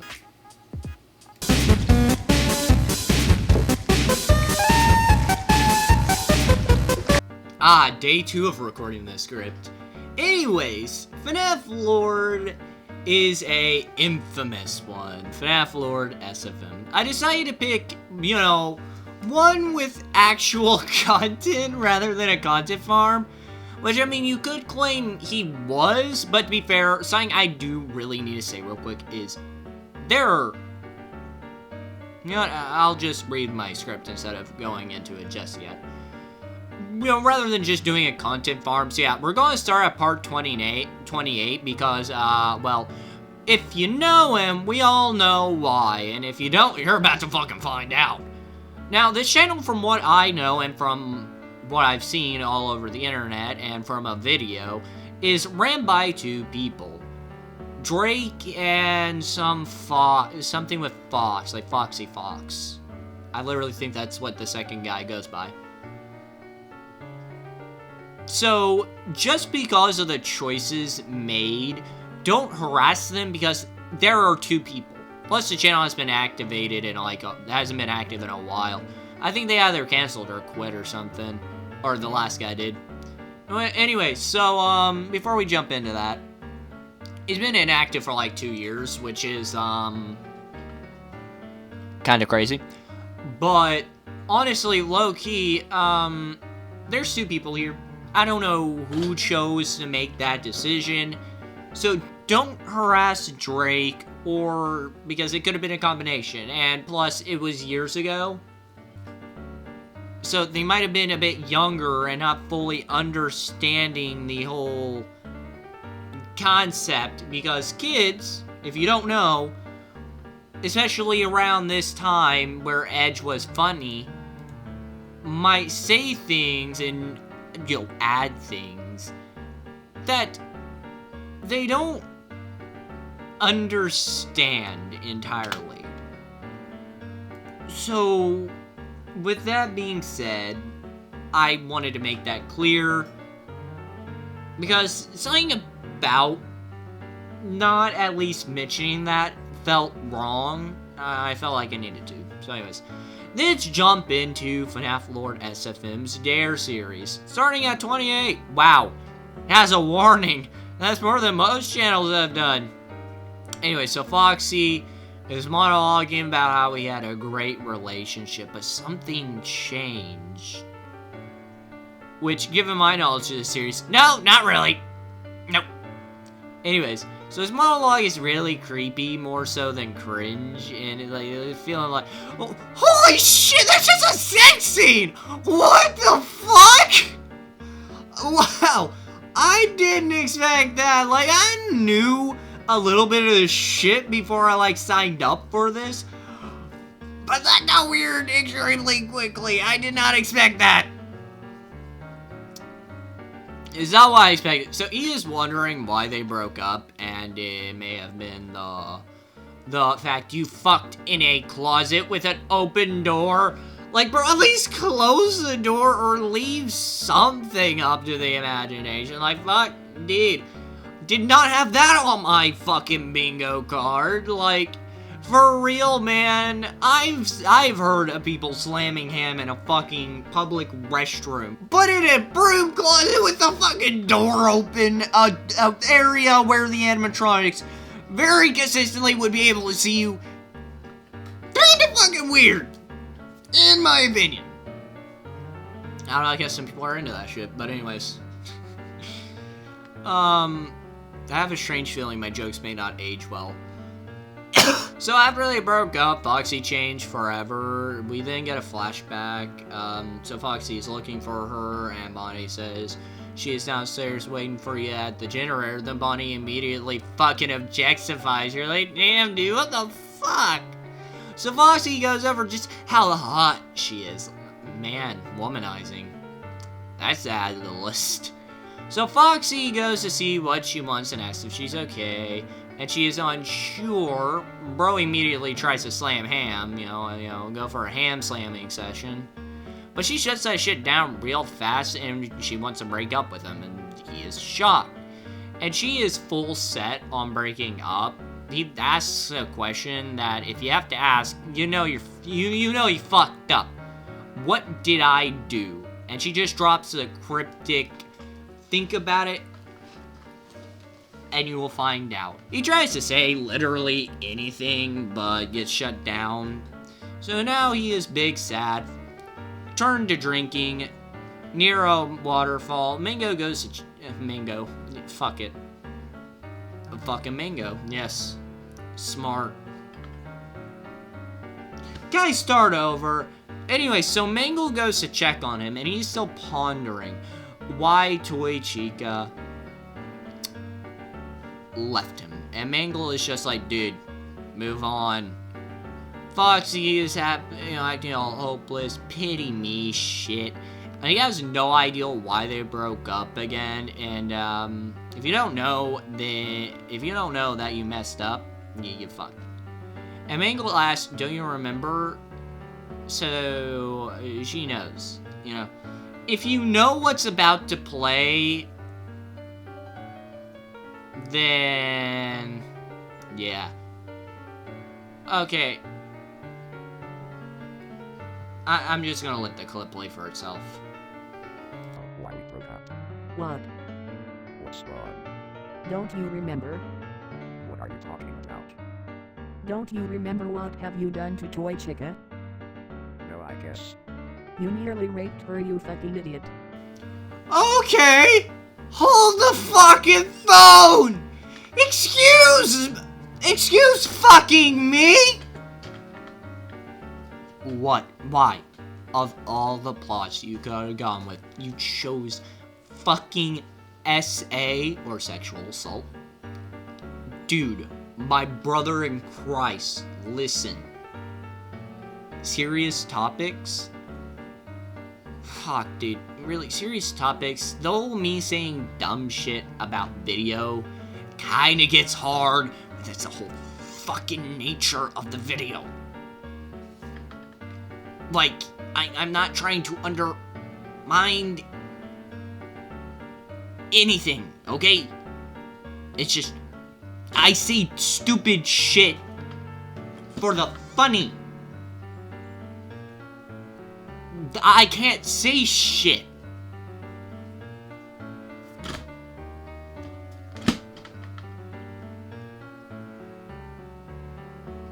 Like, I can't say anything, and that's the thing. I'm not trying to make a joke of it, or I want to make a joke of it. It's not that. It's, I can't make a joke about the video itself with this being such a serious topic, right? So, I wrote most of the script before I seen that part, and I roughly remember something about it, but I didn't know it was this until after I wrote the script, and I thought leaving it in would show a very clear, comparison from how I felt before seeing it to after seeing it, which I felt like is a very clear thing you need to do to show that this is kind of fucked in some instances, but I don't know. So, I'm just going to be trying to make, I'm going to try to make light of probably one of the dumbest choices in, SFM history, was because of, all the avenues, you chose a fucking crime, a literal crime that can get you a lynch mob after you, and can get you 13 years in the slammer, and that is, and you chose this, to have a reason for a breakup. Now, no matter what Foxy does, he's a shitty person. The sheer stupidity of such a choice, I genuinely don't understand what the plan was. How do you redeem that? You can't, unironically. That's the one big thing that gets you put on the eternal shit list. And you chose to make it a central plot point? What the? You know what? Let's continue. Hope it isn't that bad. Maybe it's just a miscommunication, yeah. So, he was, partying, drinking with Freddy and Bunnie. Oh no, I already see where this is going.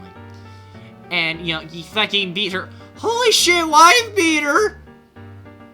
That was on my bingo card, actually. Time to check that out. This is getting worse! Mangle stopped things before it got bad, but he was remorseful. But dude, I don't even like... I script these videos while watching the video. I'm not kidding. I ironically said, what the fuck? Like, of all choices, you chose this. Ugh. So, he is glad to know at least... No, at least he didn't actually fully do it, but, I mean, that's close enough. Which, I mean, yeah. I don't remember the last words they said, you know. So, Mangle lays down the brass tacks. The go to hell into having a nice day was genuinely cold as fucking hell. So he accepts that he fucked up and he is no longer a man because of it, and he says that he is he has a monster inside of him, and he hopes it doesn't annex him, or has it already. So, I'm gonna be honest. I knew that was coming to some extent, like, we all seen just the clip of him being called the SA. Like, I didn't know any of that was genuine. I thought that was an edgy fucking joke. Like, fuck, dude. Like, this makes the whole me saying funny shit kind of hard because I don't want to make fun of stuff like that because it is serious. And to make a joke about stuff like that is just wrong. It literally makes me say stupid shit kind of difficult. Like, I'm not saying, like, that's a critique. No, my critique is the fact that's fucking in there. And it makes my job slightly harder. I'm not saying that as a, you know, self-entitled prick type of way. I'm saying that in the, this is fucked up. It's so fucked up, in fact, I can't say shit.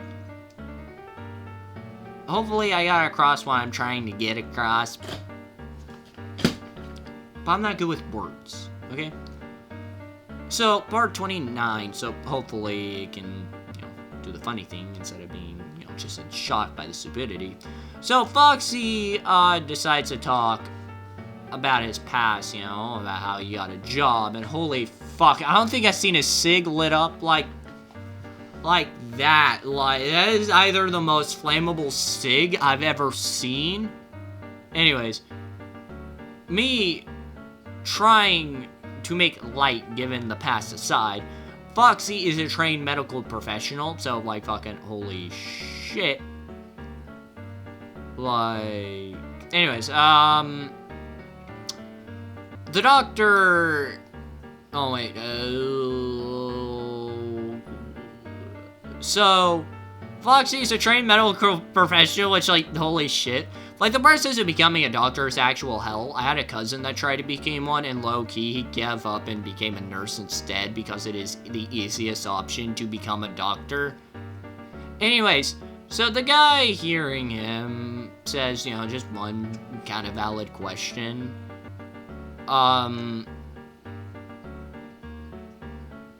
Are you afraid of losing someone because of a mistake you made? Which, honestly, valid question. Foxy thinks for a second and says, no, sir. So he gets a so he's staffed for tomorrow, which, wow. Dude, like, my buddy had a week to wait after getting hired at Culver's before they got him hours. And that cousin I told you about had to wait a month to get everything checked and shit. Even after his interview, because they had to run a few other things to make sure he didn't have any type of history, right? It took a fucking month. You're telling me this guy is on hours immediately? Damn. Anyways, and this employer is not interested in having his time wasted, so tells him his first day is tomorrow. And his first day, you know, goes off without a hitch. So he works there for a while and genuinely loves it all. All of this happening before he meets the Fazbear game, by the way. But one day he is doing spinal surgery, but it isn't doing well. And apparently, spine surgery becoming life-threatening, keep in mind, is a 1%. Now, that's what Google said. I asked my cousin, he said, 1 to 5%. It really depends on the doctor and the medical experience. To really do something life-threatening would take something incredibly stupid, especially, like, if they fuck up drilling it in, it can become life-threatening. Bro bled out. So I told my cousin, he was like, bleeding out? Now that... Ugh, that one is... like... incompetence. No other way for that to happen without it just being pure incompetence. Like, bro literally had the worst luck ever of all time. Anyways, so the guy's pulse is dwindling extremely fast, which my cousin really fucking had a problem with because, like, that's not how that would work. But the man dies, and he gets really fucking sad that he has to explain what happened, which fair. I feel like some doctors definitely do break under that type of pressure. The question his employer asked him, playing in his head, he admits that he is afraid of fucking up, and he is afraid. He also quits, and holy fuck, immediately fell to alcoholism, bro. Like, literally, bro. What is with the bottle being the first thing they turn to? And holy fuck, that's just how the video ends?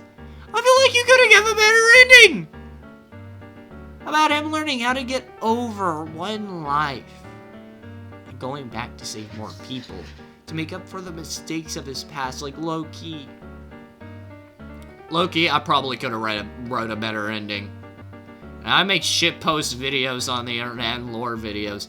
Don't worry, you'll learn about the first channel in time. But anyways, the low-key is crazy. So anyways, part 30. So the Dare to the Dare series, you know, the actual reason this was for.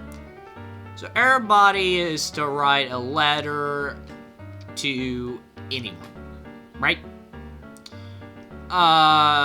They want Bonnie and Freddy are talking. And, Bonnie says, I'm bored talking to Freddy, which, like, fuck, man, kind of out of pocket. But Freddy then asks, why don't you hang out with, Foxy at the moment? He is depressed, and is still obsessing over Toy Chica, which is a little weird, bro can move on to, like, any other of the 5 stages of grief. Bro is still in stage 1, which, hold on, wait, maybe it's best he doesn't go to, you know, the other stages, like anger, or wrath. Because isn't it, grief, bartering, anger,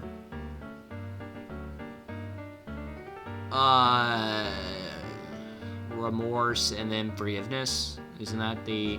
why am I asking? I can look that shit up.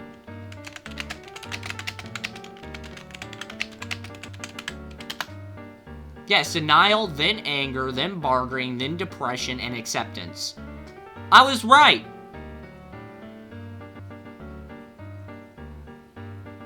Because I was right about it, well, I was wrong about it, about the first stage being denial.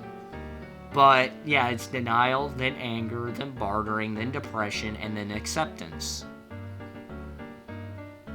So yeah, I was right, kind of. I just had one of them definitely out of place. Well, if I have one out of place, that means I have 2, probably. Anyway, so,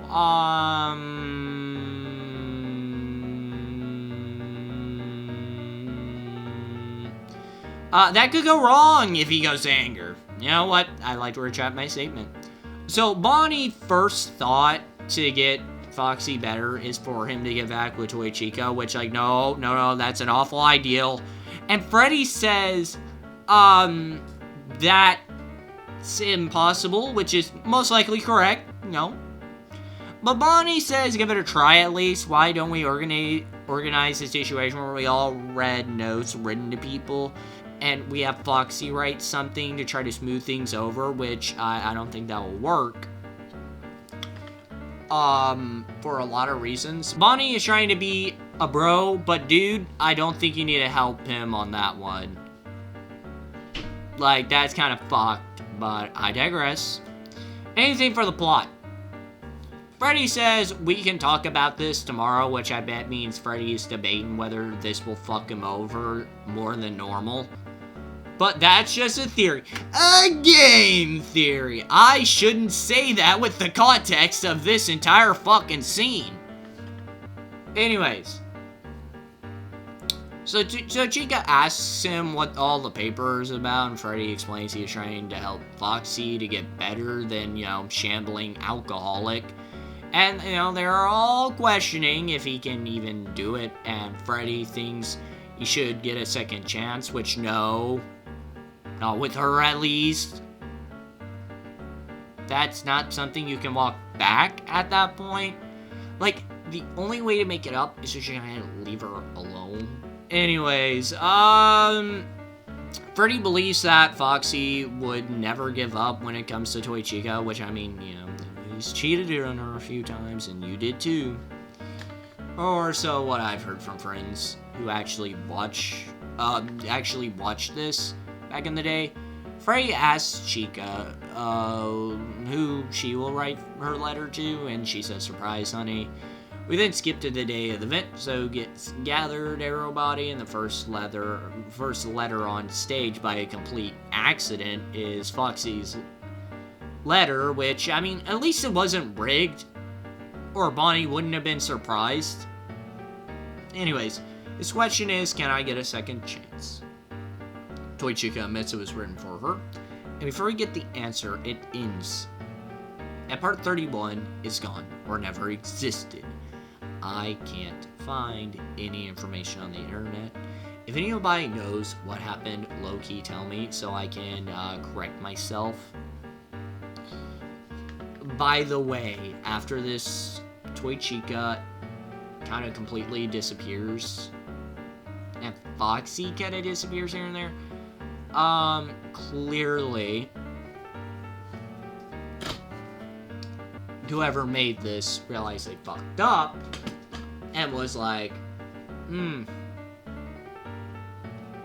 I can't fix this. You know what? Fuck it. They never talk about them again.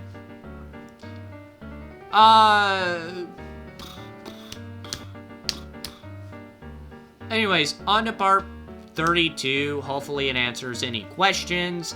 No, it's a dare video where Bunnie and Freddy gets powers from Golden Freddy. Where the fuck is my payoff? You can't just do this. Big thing about Foxy, let me leave that at a cliffhanger. You aren't allowed to back out, man. You are balls deep and you must finish.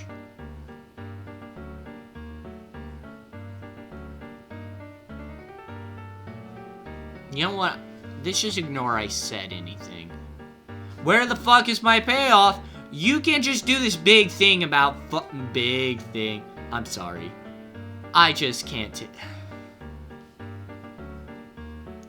I don't want to take any of this seriously because just taking it seriously, I feel like gives him more power. It's like a Dementor. Anyways, part 28, witnessing the beginning, and you just cut the end, man. That fucking sucks. So basic stuff, Freddy says, hey, meet me at the entrance in 10 minutes. So he is getting Bunnie's attention so they can talk about something. So Bunnie drops a new girl, right? Wait, what happened to him and Chica? What the fuck was it, part 31? So anyways, sometime later,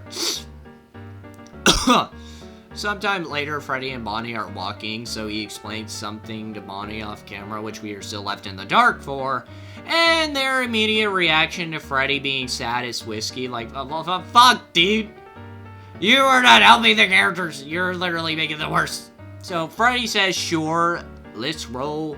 So we cut back to them being absolutely fucking plastered and seeing shit. That is drugs. I think there was a little more in that whiskey than Freddy anticipated. So Freddy's a little depresso expresso. A few hours pass and Bonnie wakes up to find Freddy isn't moving. He screams, thinking Freddy is dead. So Bonnie's confused, Bonnie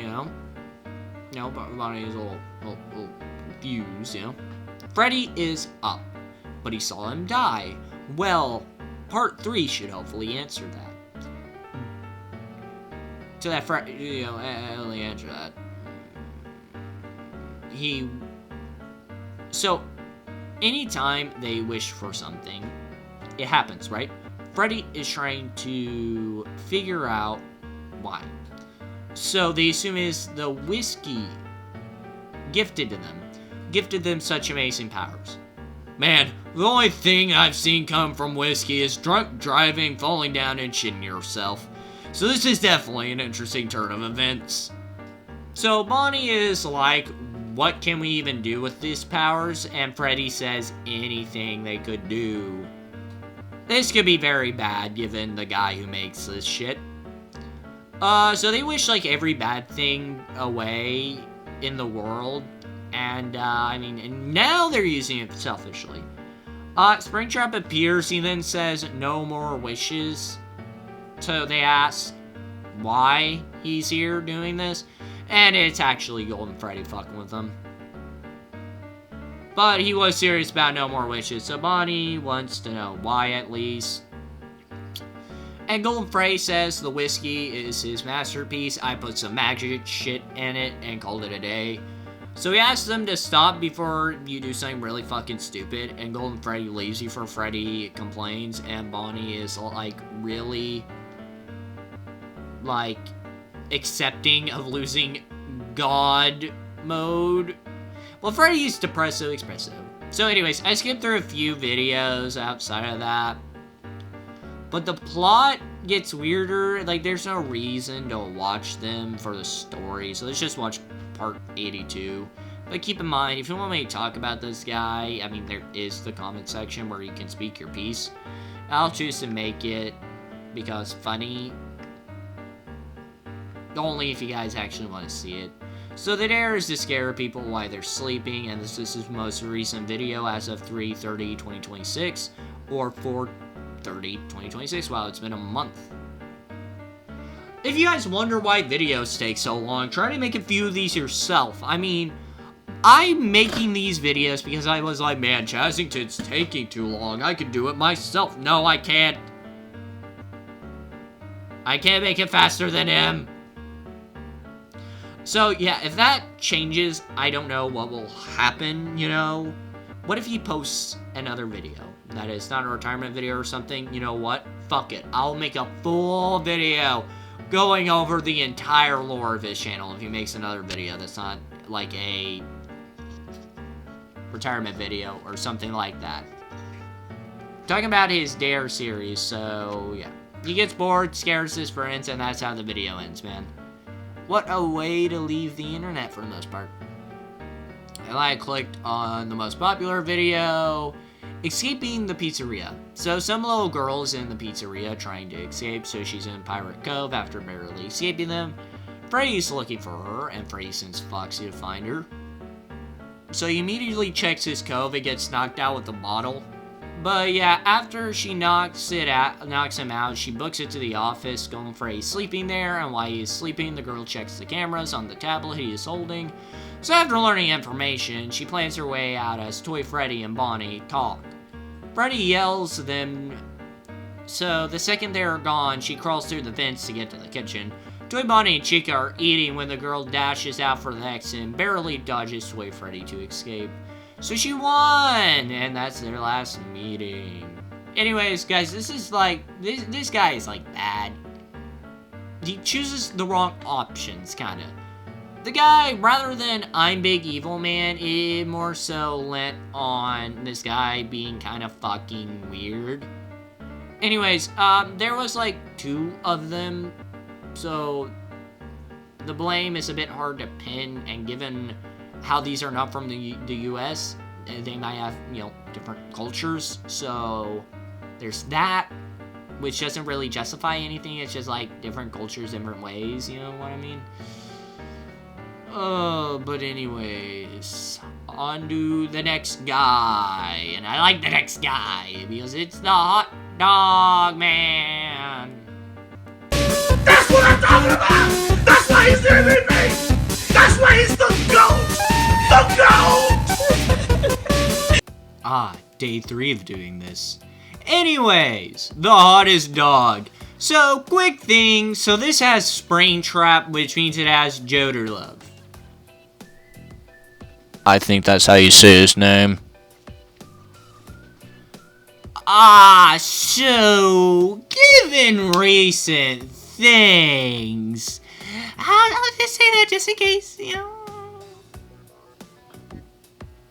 So, yeah, if you want to know why, have fucking fun. I spent half an hour on professional behavior, which can mean a lot of things. I have a theory. I'm not gonna fucking say it because if I'm wrong, I'm spreading misinformation, and I don't want to do that because that's wrong. So I'm just gonna keep my theory to myself because I don't want to ruin somebody's. I don't want to spread misinformation and then have to deal with that because it's wrong. If you're going to say shit, you should at least know what you're talking about. So whatever the Joder Love thing actually is, I am sadly unaware. All I know is he did something bad and that's it. Remember, this is recorded for 4/30/2026 at 8 p.m. 8:08 p.m. So I do not know what happened. So yeah. So, the video, it starts with the map bot giving out invitations, you know? An invitation to the anniversary bash. And even the Mimic got one. So, Glamrock Freddy is doing his best to protect Gregory with the whole humans are prohibited thing. And the Mimic, he is disguised as a Afton and kills Nightmare Fredbear. After which, he gets attacked. Wither Chica gets lured somewhere and a bunch of Glamindos have weird eyes. So everybody's starting to get tired of waiting and the doors are locked. It opens to reveal a massive Indo army. And man, I love the British Nightmare Bunnie. I think it's Nightmare Bunnie. I can't remember off the top of my head, but I think it's Nightmare Bunnie. Either that or it's Wither Bunnie. Either one. The door is locked. Foxy. What?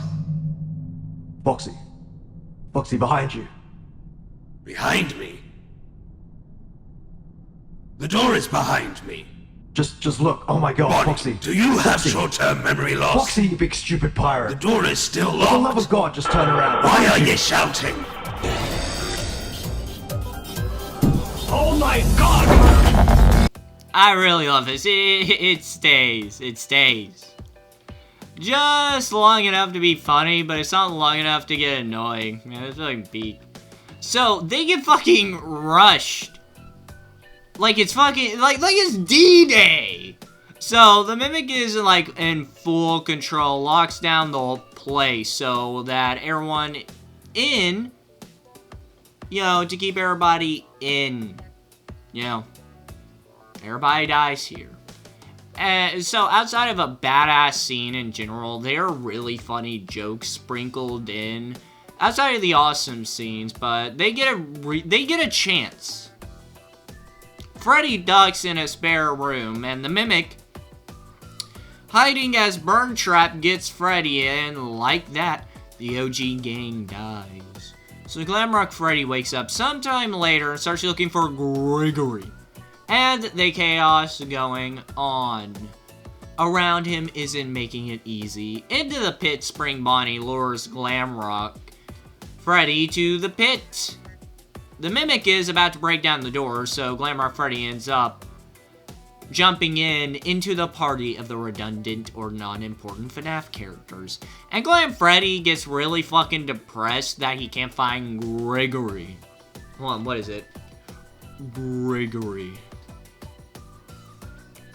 That's about the best you're getting out of me. It turns out William Afton is down here. So Glamrock Freddy goes to have a chat since he needs to find Gregory. Springtrap is pretty sure everyone upside is probably dead, as Charlie heads out to get some fresh air. After watching the death battle, you know, the fucking death battle up there, the battle royale, so Springtrap explains that she is not going to listen to him. So Glamrock Freddy heads out and tries to comfort her and decides to take a seat next to her and try to recruit her to fix what happened. And she explains that this is the Mimic without saying its name. Springtrap decides to lend a hand. She still hates him, you know, the whole murder thing. So he explains the Mimic to the puppet, and the puppet is suspicious and explains, the puppet is suspicious and he explains he owned the company. So I know how the Mimic works. You shut it down at the core. You shut it down at the core. And all the exposition has. She really doesn't want to work with him, but he's the only one who actually knows how to kill it, so she reluctantly decides to work with them. So he heads topside to get to the basement, and yes, I know, me using vocabulary words, this will be on the test. Anyways, so you go back to the basement, and we have probably what I think one of the funniest jokes is, and unfortunately it is said by Springtrap, the guy who... Area's off limits! You're gonna get in trouble! This guy knows the crying child's name! No! I would I love my nameless child. No, you don't. Yeah, you're right. I don't. I love that joke. So they make it to the basement, and they find the Mimic wearing scrap parts of suits. When it finds them and barely avoids being detected. So they need to work quick before the Mimic finds out that they're in the control room. After it left, they make a job, they make a quick one at the arcade, minigame.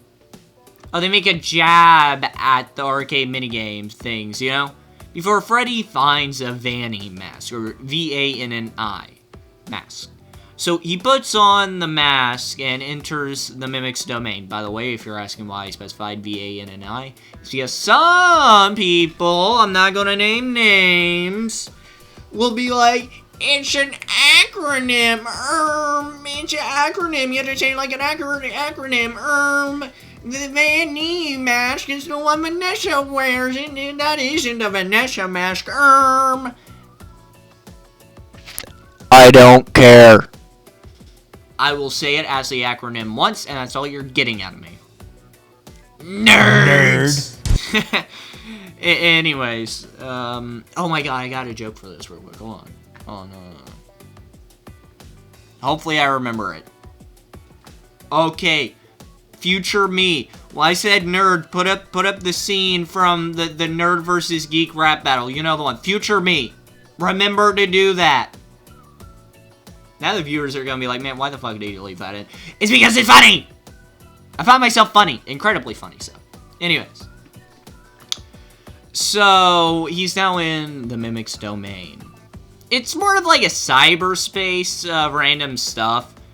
Freddy falls into the void and appears in the FNAF movie, then an arcade cabinet, and into a plush. Wow, we really are rattling off the things.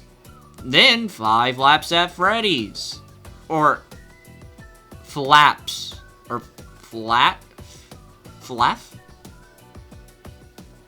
I remember there being a funny acronym for that game, but I don't remember anymore. And now we are dealing with giant plushies taking over Manhattan. We get a short mech fight that's kinda cool. Glamrock Freddy gets South Parkified for a few minutes, but he has a short section with a FNAF, a little joke video, which is funny. Given how insane his theories are, and I really like the satire and the realization, I think, because he kind of gets it. But yeah, the Mimic learns it's being attacked, so Springtrap dashes to get something to help.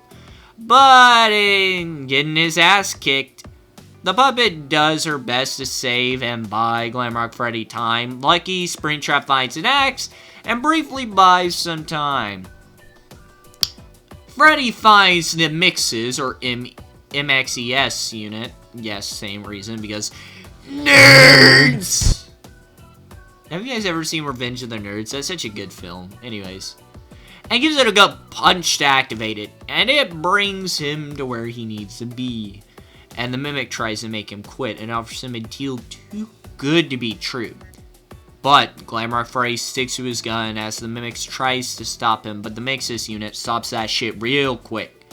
It gives Freddy what he needs to end this. The sword in hand, he finds the corrupted core and strikes at its heart, killing the Mimic.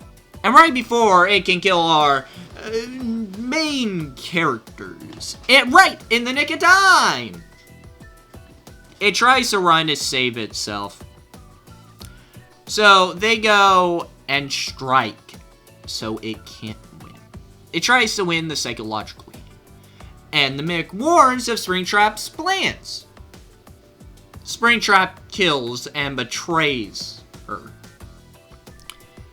He was behind it the whole time, and now he joins the creature, completing it. Glamrock Freddy is finally free of the mask, and Freddy starts to think something's off.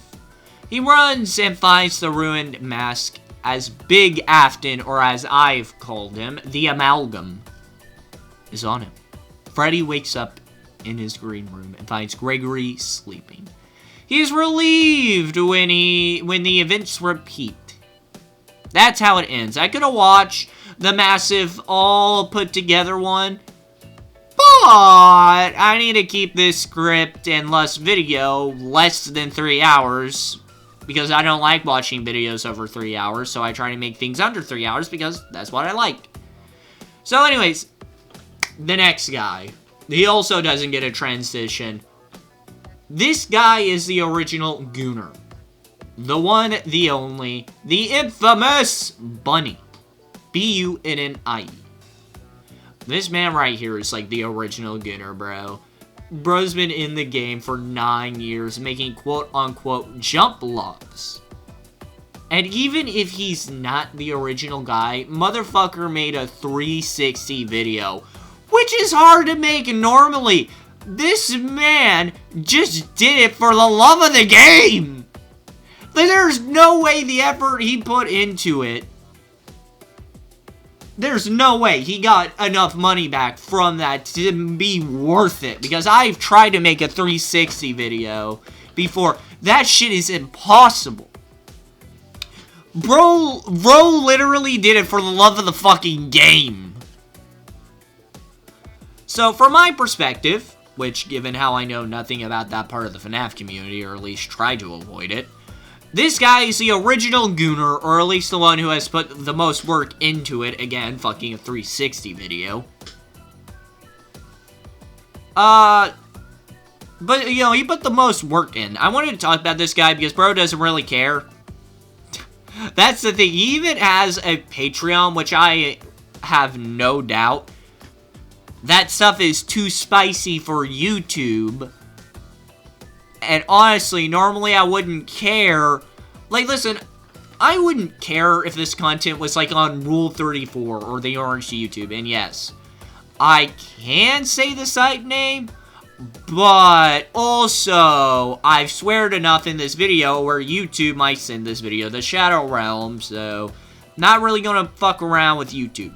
But anyways, the fact is that YouTube shouldn't, like, YouTube really makes me wonder how the fuck the AI works. Because, brother, you'll arbitrarily go after a channel for doing half the shit this guy does! Like, bro, just nuke the channel already. Like, bro, we do not need softcore porn on YouTube. That's problem enough as is. I know the argument, if kids want to find something, they will find it, and yeah, I get it. I was a kid once when this stuff was first going on. But bro, not on YouTube. So, at least he moved his risky stuff to his Patreon. And from what I'm aware, because I'm not spending $5 to confirm beyond a shadow of a doubt, he's posting porn. Which, it may be blurred, but I've seen enough of that godforsaken model, that fucking Fatal Fire model. The blur hides nothing when you've been on the internet enough to know a VTuber that uses that fucking model and has their own mini community with a statue. Like, it's the most insane shit. I mean, he is a friend of mine. Oh, whoop. Check them out if you're 16, since that's what the streams are set as. But, I mean, like, he has a statue of his fucking character, and Fatal Fire is okay with it. It's kind of fucking neat. I'm telling you, I probably have the most strange reach in the FNAF community. I know people in the Gmod, SFM, and even the fucking VTuber space has shit to do with Fatal Fire. So, yeah, I think I know, like, the strangest, like, conglomerate. I think I even know somebody who does plushie videos. So, yeah, my reach in the Tism Pie here is very far. And before you say anything, I am diagnosed, so I'm allowed to say that, I think. I'm allowed to make fun of myself. That seems like a very reasonable thing, right? Not allowed to make fun of others, because that's wrong. Anyways, I'm mainly telling you about this goober because I actually found this shit when I was younger, when it first came out, and it made me feel extremely uncomfortable seeing this on YouTube. But just like Sonic fans, my brain chemistry has been altered forever. Jokes aside, before anybody thinks I want to kidify YouTube, that's not what I'm saying. I'm just saying maybe shit like this shouldn't be here. But that's my thought. So anyways, on to a creator that I personally enjoy and has watched their entire series. That's right. Let's check out one of my favorites.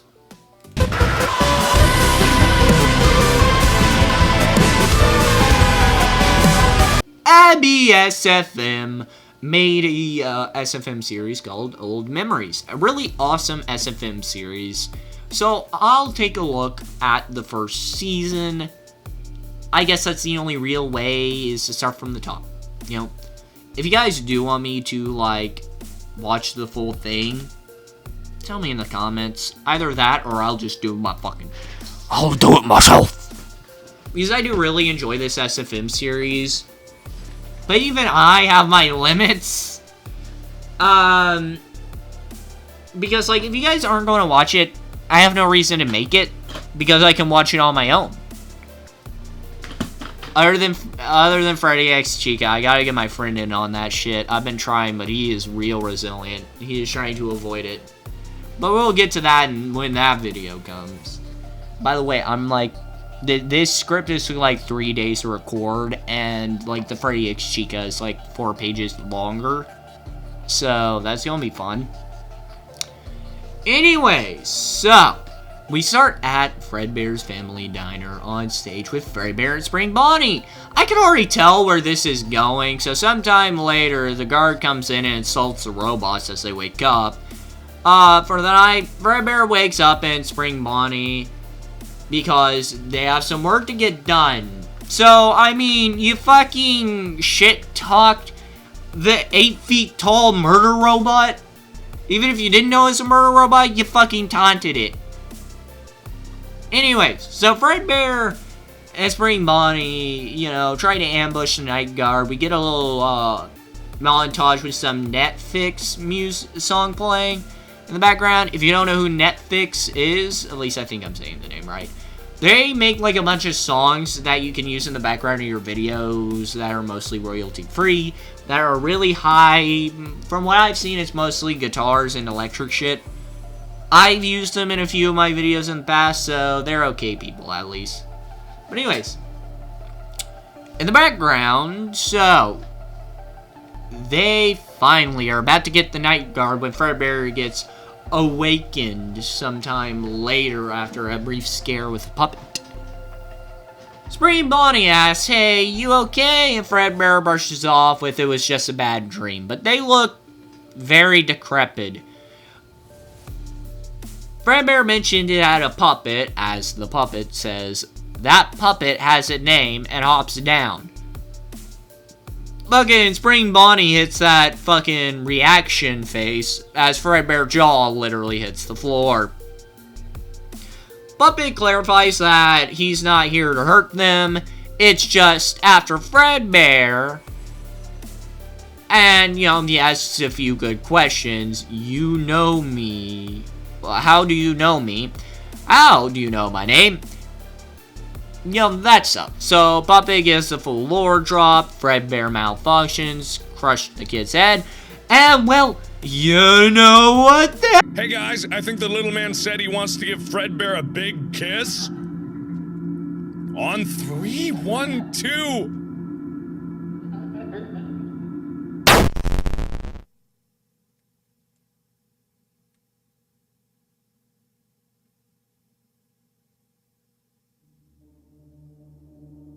Is that the bite of 87? Oh, an old classic. Anyways, after that, Spring Bonnie also shuts down right after the 4 kids killed, you know. Had to run through the MCI pretty quickly. The kids ran, bumped into Spring Bonnie, and well, we know what happens after that. I mean, do I really need to restate what has been explained in every single FNAF thing, and lore, and media, and theories for the past 12 years? I don't think I need to. Anyways, anyways, after that, he dips without alerting anyone. So, Puppet was being developed at this time, and was just activated. He was created so the company can make loads of money. And because of the accident, Puppet collected their souls and put them into the new animatronics that just arrived, to which, when they did, he gave them life. Thus, we complete the MCI, the Fredbear incident, and a neat bow on top. Fredbear then asks, so where are we? To which the puppet, it says, you're locked in parts and service at the new pizzeria. Spring Bonnie asks the obvious, does that mean we can perform again? You know, hopeful. The puppet says, no, you've been replaced, and has to go deal with something. Fredbear asks, we have been what? Spring Bonnie doesn't trust the puppet and asks Fredbear if he thinks the puppet is up to something. Fredbear says, I don't know, but he does seem suspicious. Puppet returns to the dining room as the kids, now in robot bodies, begin to lose their fucking shit. Puppet quickly gets their attention, and the main 4 asks the questions you'd expect. What's going on? Who are we? What happened? Why are we in suits? So Puppet re-explains the whole thing to what an evil man, you know. You know, the whole thing. And they can't believe that happened. You know, kind of sucks. And Bonnie says, yeah, what an evil man. Foxy asks, wait, does that mean we're here forever? Puppet says, unfortunately, yes. Bonnie tries to comfort Chica, and she is immediately like, why is he being kind? So Spring Bonnie is desperately trying to escape. Spring Bonnie asks if Fredbear has any idea, to which he points at the security camera. He realizes that means someone is watching, and then Spring Bonnie takes out the camera to get prying eyes away from them. So we open episode 2 with them waking up after the day shift. Chica is the first one that wakes up the rest of them. She then wakes up the rest of them when she got scared by the cupcake and threw it. What the? Anyways, she is, they're all amazed by the things that they now have. in their hands. Freddy's microphone. Foxy walks in and asks if they want to check out the place, and Bunnie agrees since, well, I guess it's where they live. Trying to figure out what's going on is a good idea. Freddy tries the front door while Bunnie does some actual exploring and sees the night guard and is quite confused. So he decides to get the others and figure out why some guy is here after hours. He gets the others and they watch him. Chica says, you weren't kidding. So why is he here? Foxy says maybe he can help them. And Freddy, being quite cautious, says we should probably talk to him, which, yeah, probably the best option overall. So, the guard is chilling when he hears the scary FNAF 2 noises. He flashes the flashlight to see Freddy, so he freaks out and puts on the spare Freddy head on, like, FNAF 2, you know? Five Nights at Freddy's! So, Freddy walks in and is like, hey, dude, can you, like, come and help me, my friends, with something? And, yeah, the guy's just tweaking the fuck out. And he leans in and says, hey, dude, do you even know what I'm saying? And the guard accidentally touches Freddy's nose, so he's pissed. Bro is mad. And, and, the night guard hits him with a flashlight, and Freddy says, you'll pay for that? Chica asks what happened, and Freddy is thoroughly pissed and says, that stupid guard bonked my nose and slapped me. Foxy laughs and says that's funny, to which Freddy then asks, do you think this is a joke?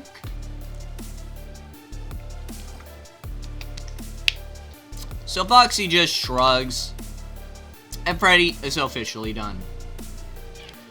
Chica says, good job, and follows Freddy as Bunnie sighs and notices the parts and service store, unsure of what it means. The door, he asks if anyone here, and Spring Bunnie and Fredbear are hiding. Ugh. He almost catches them. Oh, wait, I missed something. Hold on. Spring Bunnie and Fredbear are hidden, and Fredbear's jaw messes up and he yells, alerting Bunnie. He says, what is that? And almost catches them before Chica got his attention, so he leapt. Spring Bunnie starts to yell at Fredbear, what was that? Why did you scream? And Fredbear just points at his dislocated jaw. I mean, that wasn't really his fucking fault. Honestly, should've cut him some slack there, because that wasn't malicious. Spring Bunnie asks, how is your jaw broken? And, Fredbear just shrugs, noticing the doors left open. Spring Bunnie suggests they might be able to find something to fix it. Episode 3 opens up with them escaping, and he tells Fredbear it's clear, so he follows, and Spring Bunnie asks, how can they get around without getting noticed? And Fredbear just points to the dining room. Spring Bunnie says, no, we are not going to that puppet. You never know what it could do to us. Fredbear internally, is like, great. He overreacts, whatever I suggest. So Fredbear just decides to not give a shit and walk forward. Which, fair enough. So, yeah. Fredbear just decides to start to walk to where he thinks the puppet is. Spring Bunnie is begging Fredbear not to do it, it's dangerous. He told Fredbear to stop and accidentally did some magic shit and killed his friend. Yeah, I mean, it's early SFM, what do you really expect? But to be fair, overall, the story is pretty good, so just overlook the dumb shit. I mean, it could always be worse. Anyways, so. No, he accidentally killed his friend, and, he then asks, what have I done, because, he yells this in kind of despair and falls onto the floor. Puppet asks what the hell is going on and notices the dead Fredbear and asks what happened. He sees Fredbear unresponsive and sees Spring Bonnie mourning. So Puppet goes over, says his name, But then Spring Bonnie just grabs him by the neck and starts to choke the puppet out. Freddy hits Spring Bonnie with a shovel to save Puppet, and Spring Bonnie is a little worried when he notices he is quite outnumbered. Freddy asks what the hell happened when Foxy notices the dead body on the ground and, and goes to see if he's alive. Bonnie yells, "Don't touch him," and Freddy asks, "Who is he?" And Spring Bonnie, says, "He's my brother." So Freddy, feeling a bit bad, decides to make a deal. "We fix your brother. In exchange, you don't attack us." Spring Bonnie reluctantly agree. We then cut to a little later, and Spring Bonnie wonders where his ability came from and how it makes him feel powerful.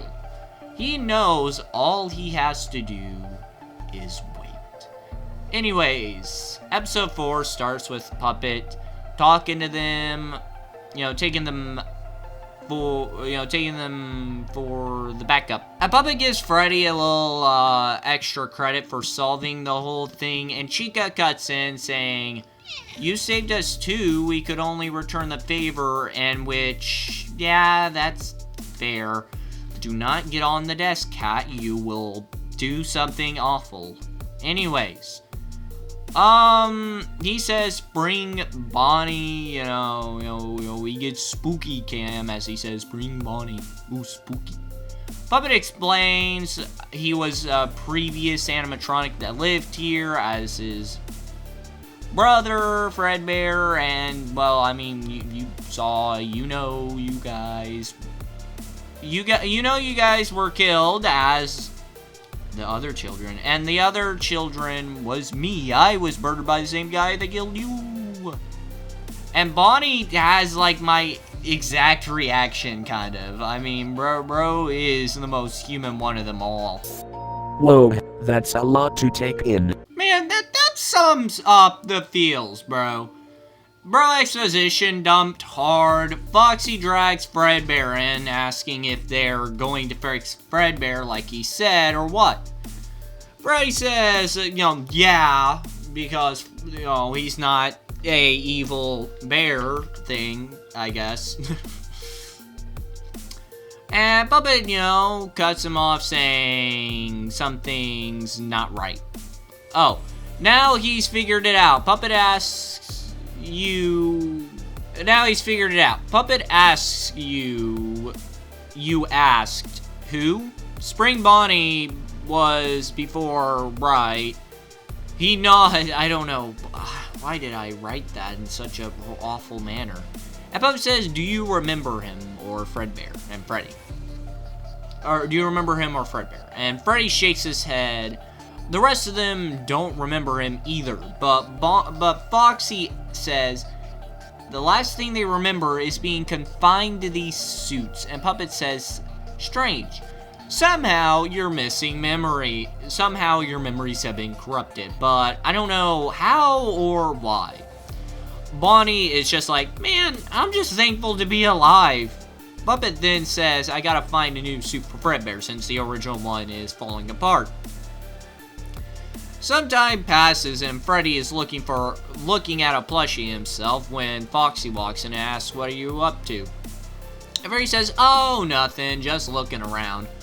Foxy says, "I'm bored, want to play a game." We get some good early animation, they're playing chess while everybody's doing their own thing.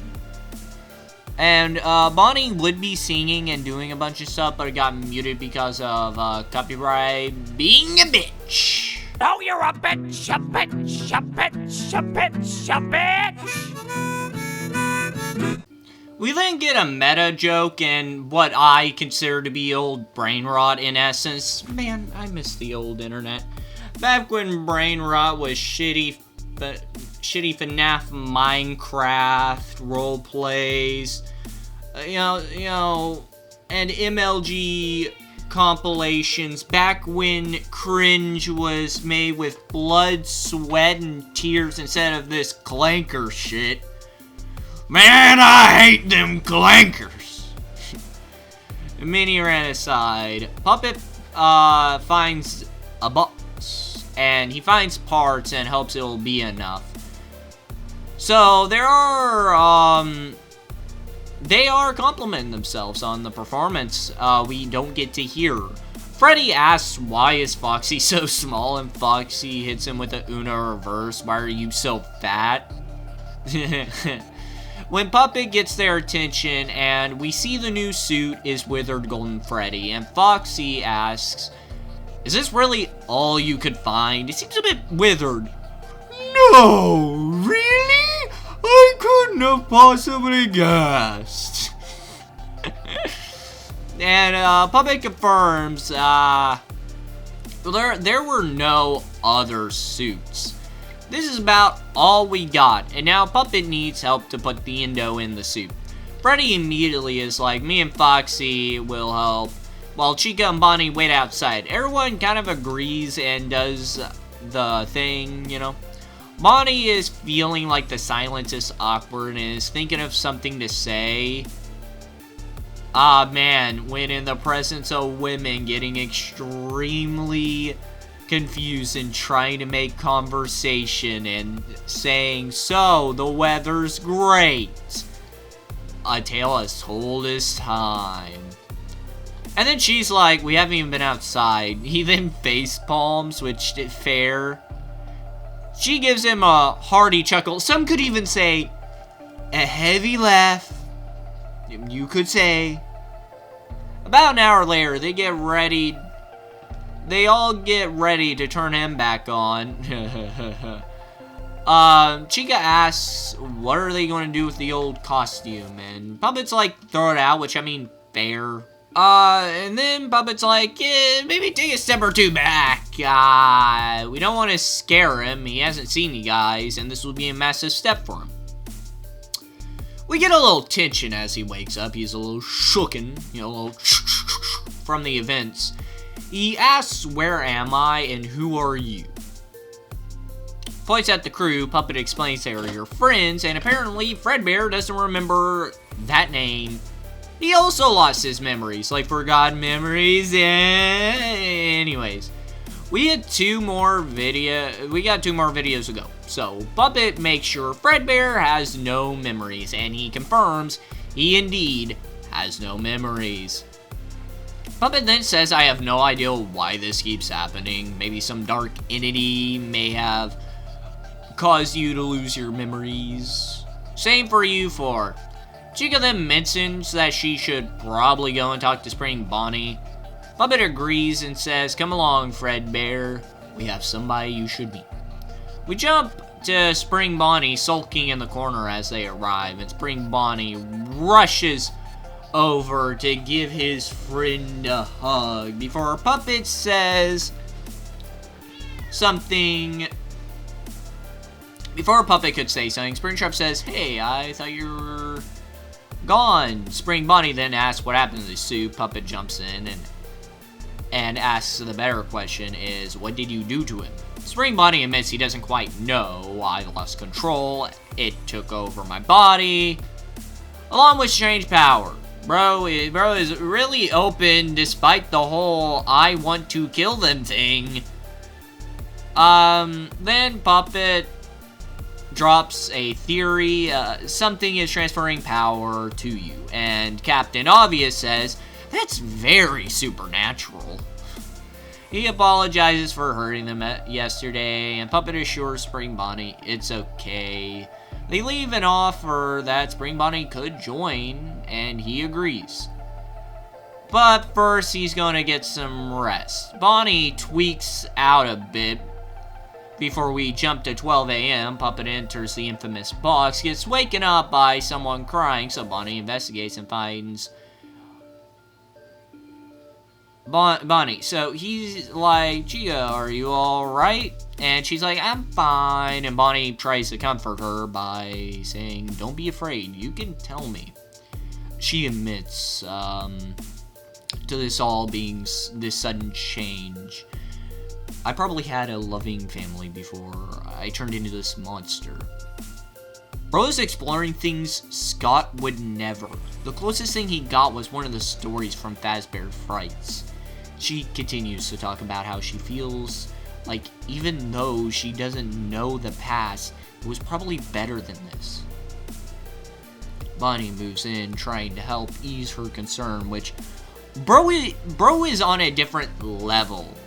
What is with Bunnie always being like the absolute peak Giga Chad in like most of these? He even says, "I thought that about myself, so I know how you feel, but we have to accept our new lives." Bro is dropping straight wisdom, and when they find with that they find comfort in each other. Such a sweet scene. So now the next day, Spring Bunnie starts to slunk into the main area. He sees Chica as she thanks Bunnie for staying with her last night. Bunnie says, "No problem, I'm always here if you need me." Like I said, Bunnie is peak character, the pinnacle of Chad, if he was distilled into a character.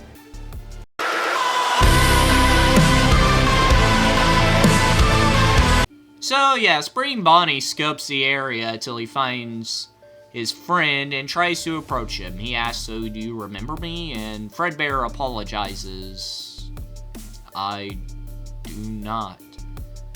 And Fredbear, is like, "I don't remember." Spring Bunnie just replies, "Oh." He then sees the perfect opportunity to get revenge on the puppet. So he asks him if you trust the puppet and the others. Fredbear says, "I guess." "So why?" And Spring Bunnie takes the opportunity and says, "Really, you trust him? He's a traitor.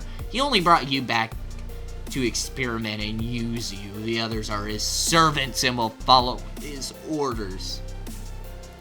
They could kill us. They also took our place on stage."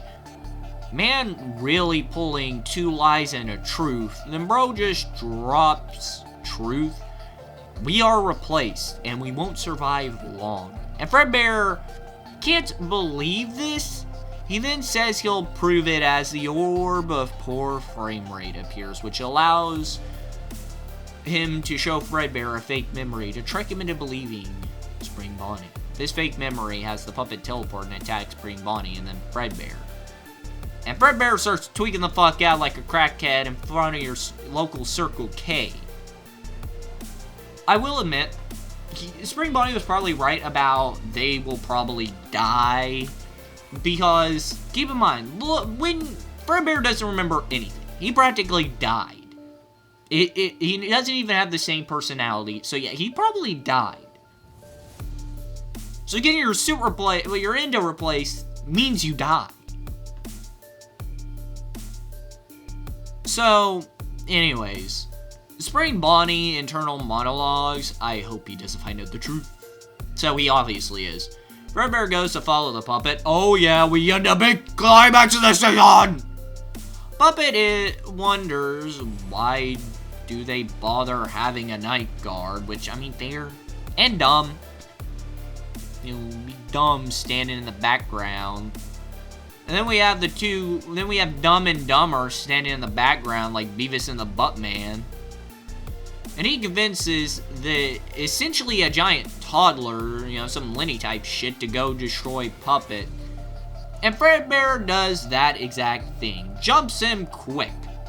Freddy, hearing something's going up, says, "What the hell?" And Foxy goes to check on it and cut to black. The season finale is peak. Freddy is pissed and charges them. Freddy once again comes in clutch and tackles Fredbear. Chica asks, "What do? We can't just stand around here." Which, I don't know why that's like a thing that I see consistently happen. Like with, I can't say that yet because gosh darn it, I haven't talked about that yet. Like, why? is it that they'll be like, oh, we need to do something, and then for the most part, they don't? You'll understand when we get to Freddy X Chica. I can't wait to talk about it! Anyways, Bonnie gets fucking tackled. Chica stops spraying Bonnie, but he then turns on her. Meanwhile, Freddy's doing some Leon S. Kennedy bullshit. Freddy the Fredbear is shaping up to be some Leon stuff, you know? Gray's side plot of getting absolutely demolished by big scary things while Leon is just going on adventures through Raccoon City in fucking insane asylum. And Freddy asks, why did you do this? We let you be a part of us. Fredbear gets snarky with the part, you know, gets snarky with that part of you. More like part of nothing. Bro got some sass. I like that. He then hits it with the, we know everything you were going to destroy Spring Bonnie and I for that horrible puppet. And you took our place on stage. Hold up. Okay, the last one's valid. Freddy doesn't even humor it. He is actually dumbfounded by this tomfoolery. And like that, we get the funny words out of the way. And Freddy asks, do you really believe what he told you is all, you know, everything he told you was a lie? We took your stage, but it was not our decision. Fredbear sees what he did and what he allowed Spring Bonnie to do and starts to question if this is the right way. He asks Spring Bonnie, and he calmly tries to explain. Nah. Bro just fucking kills his brother. Then Spring Bonnie says, fuck you, Fireball, which fucks Freddy up. Foxy comes from behind, so Spring Bonnie retaliates with a poke to the eye. Bro leans over and says, you shouldn't have done that. He then knocks Foxy smooth out. Knocked his box smooth off. Puppet awakens to see the yellow rabbit standing over him. Spring Bonnie says, I'm not done with you yet. You are so full of it. You think you could save those children.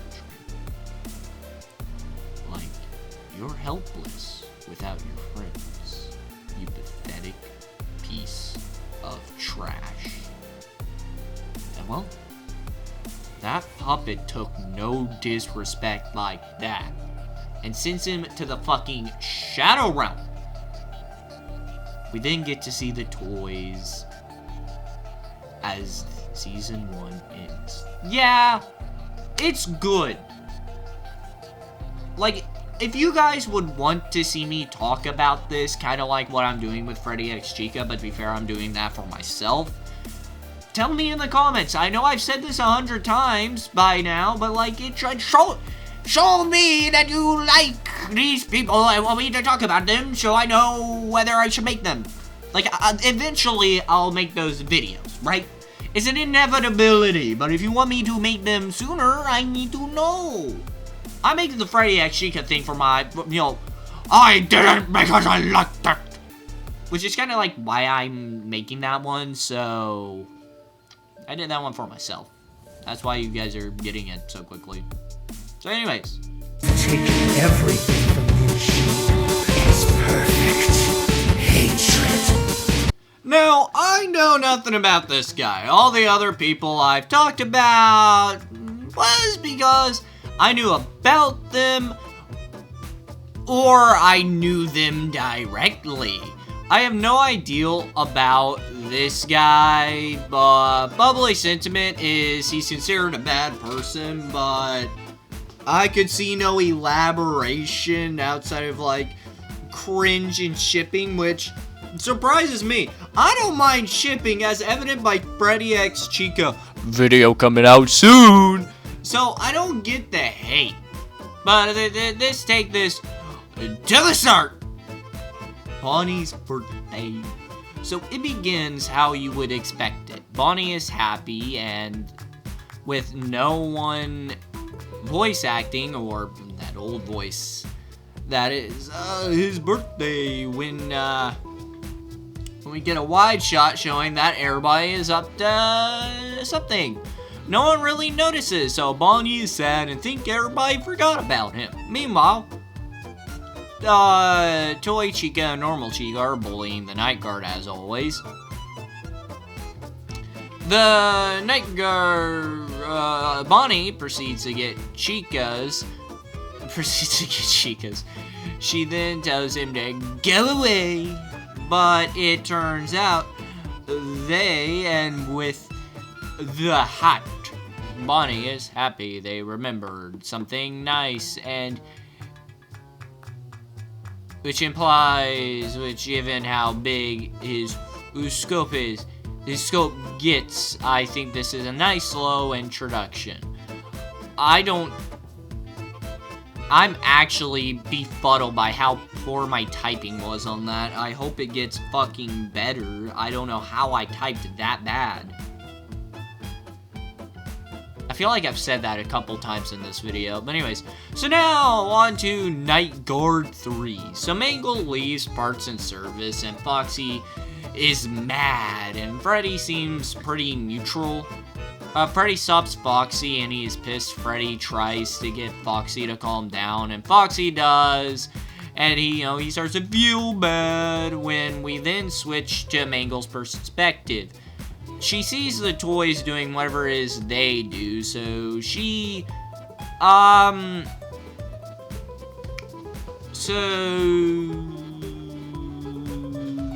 gets Toy Freddy's attention, so she just interacts with him, and he is about as confused as I am, so Mangle just decides to take Toy Chica's place. And Toy Chica is like, that's my place, or I think, again, no voice, making assumptions based on the hand movements. She's a little nervous for being caught so quickly, or embarrassed. Neither one. So Toy Chica leads her back to Pirate's Cove. Mangle reluctantly, I think, goes in there while Foxy is sad, leaning against the wall. Toy Chica walks up to him and sees what's wrong. She whispers something to him, and Foxy enters the room with plushies. Mangle and Foxy. He gives them to Mangle as a gift. Oh, so sweet. Oh, what the fuck was that voice? Aw, that's so sweet. Okay, that's better. He then gives her a kiss on the cheek. Man, this is nothing like CF's signature kiss scenes. One every season at a minimum. The maximum, I think, was actually like 20. I know you want to see the next video now, but you have to wait. You have to be patient. Good things come to those who wait. Anyways,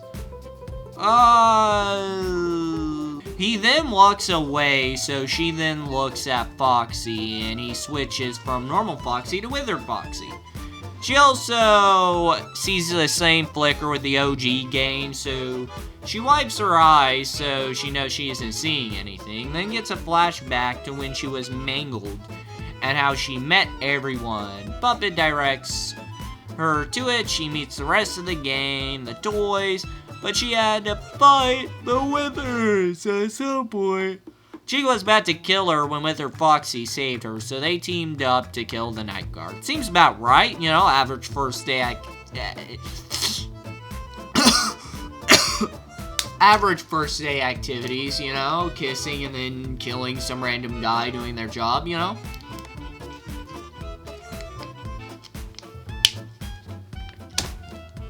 Seems about right. They then kiss and aww, all while the withers are still mad or evil. I'm not sure. We then see them at the new location, or the one they're currently at. Her first being rebuilt, her struggles with being normal, and then Foxy helping her up. So Toy Chica loses her beak, and Mangle gets Foxy to do something sometime later. He's back and couldn't do what they needed for Toy Chica. I think so. Everybody's working on trying to find her beak. It's just a lot of happy time montage with a backstory, Balloon Boy abuse, my favorite. So she wakes up sometimes later, so she then hugs Foxy, and he is big happy, and they get a smooch scene like the average for this stuff. So on to Bunnie X Toy Chica. Oh my, this is going to be a wonderful ship video, I can already tell. Anyways, so they're all in the back doing something. Most of them are very bored, seems about right. Toy Chica gestures to Freddy, and he yells to wake everyone up. So they're planning on how to take the night guard, I think. So,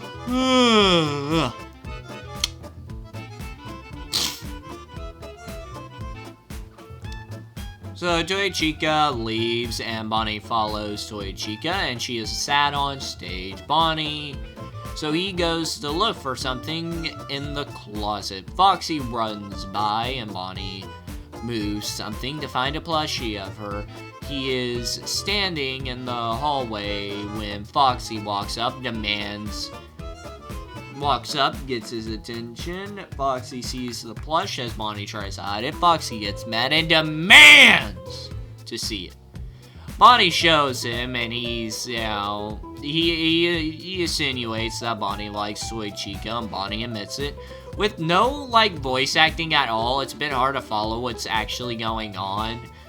So Toy Chica and, they exchange the normal hello, takes a seat next to her. So Chica hops up on stage to eat pizza. Oh man, I remember the pizza meme. That model, oh, how I miss those times, man. I miss them. Anyway, so Bunnie convinces Toy Chica to go somewhere else, as they do. Toy Bunnie is in the room, so they relocate again. Freddy is jamming out to Torito March in the bathroom. Low-key, honestly. Classical music after eating Taco Bell makes a shit volcano easier to deal with. Then the joke continues, so they go to a room again. And Mangle and Fox decide to help them get alone. So Bunnie tells Toy Chica he loves her, gives her the plushie, and now they're together. Oh, shipping was so simple back then. Now you do anything, and one asshole's like, you know they're kids in suits, right? You know they're just kids in costumes, right? I have to get my Discord, I need to get my Reddit karma up.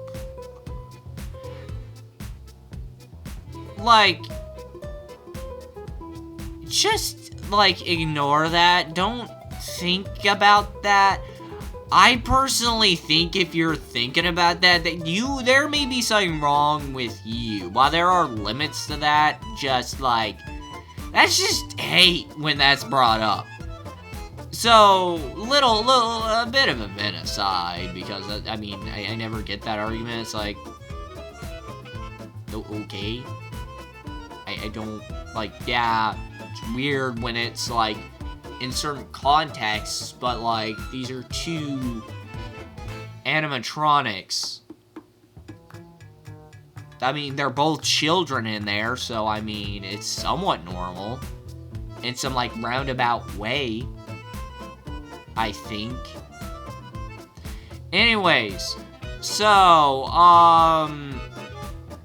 now we're on to Bad Dreams. Oh, spooky. So, Chica is doing something with her diary on the table, so she gets bored and throws paper airplanes. Freddy walks in and he sees it, do things I don't think a paper airplane can. Anyways, Freddy gestures to the stage. Chica sees Bunnie and Toy Chica together and is not happy about that. Freddy tries to get her attention so he can make attack. So, he makes a lot of gestures, and this is like that one joke from Red vs. Blue. You know the one, the where he does the hand sign. You know what, fuck it, I'll show you.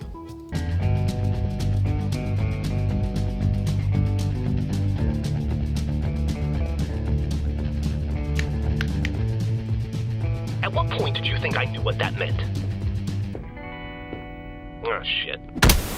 Anyway, so Chica waves at the guard, so he closes the door as Freddy sums up, comes up from the side Chica left. So Chica left her post to spy on Toy Chica and Bonnie.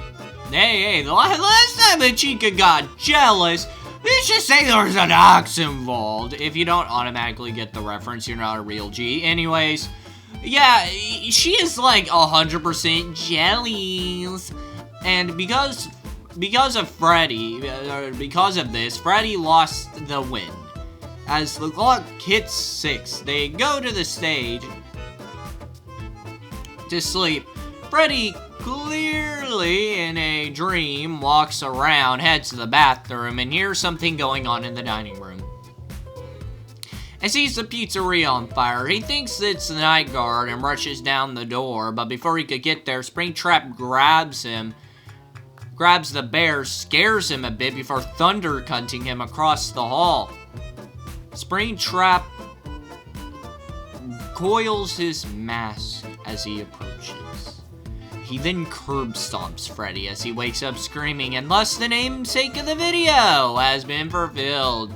Freddy charges the basement to make sure Springtrap is dead, and after confirming it, he breathes a breath of relief and leaves. But maybe the rabbit isn't as dead as he thought. Springtrap is alive, having problems moving due to broken parts, but that means he has time to blame.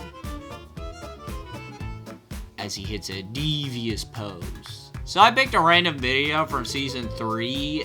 That is his most recent one that isn't a trailer. So yeah, the one from season 3. So let's jump into Shadows of the Past. She points out that he isn't Freddy, and he says, I'm not, I'm Shadow Freddy. And man, those old animatronic voices are so much better than trying to discern sign language. She then asks how he knows her name, and what do you want from me? I can already tell she is going to be a fun protagonist. Bro fucking teleports around as he's saying, I know everything about you, bro. Your desires, I know you love, and I want to help you. Something huge and evil. I know what you're fucking is coming. Bro's kind of lore dumping heavily, and I'm not so sure if I fuck with that type of storytelling, but yeah. Bro's just teleporting and ore farming. I can get behind that at least. She then asks like the most valid question.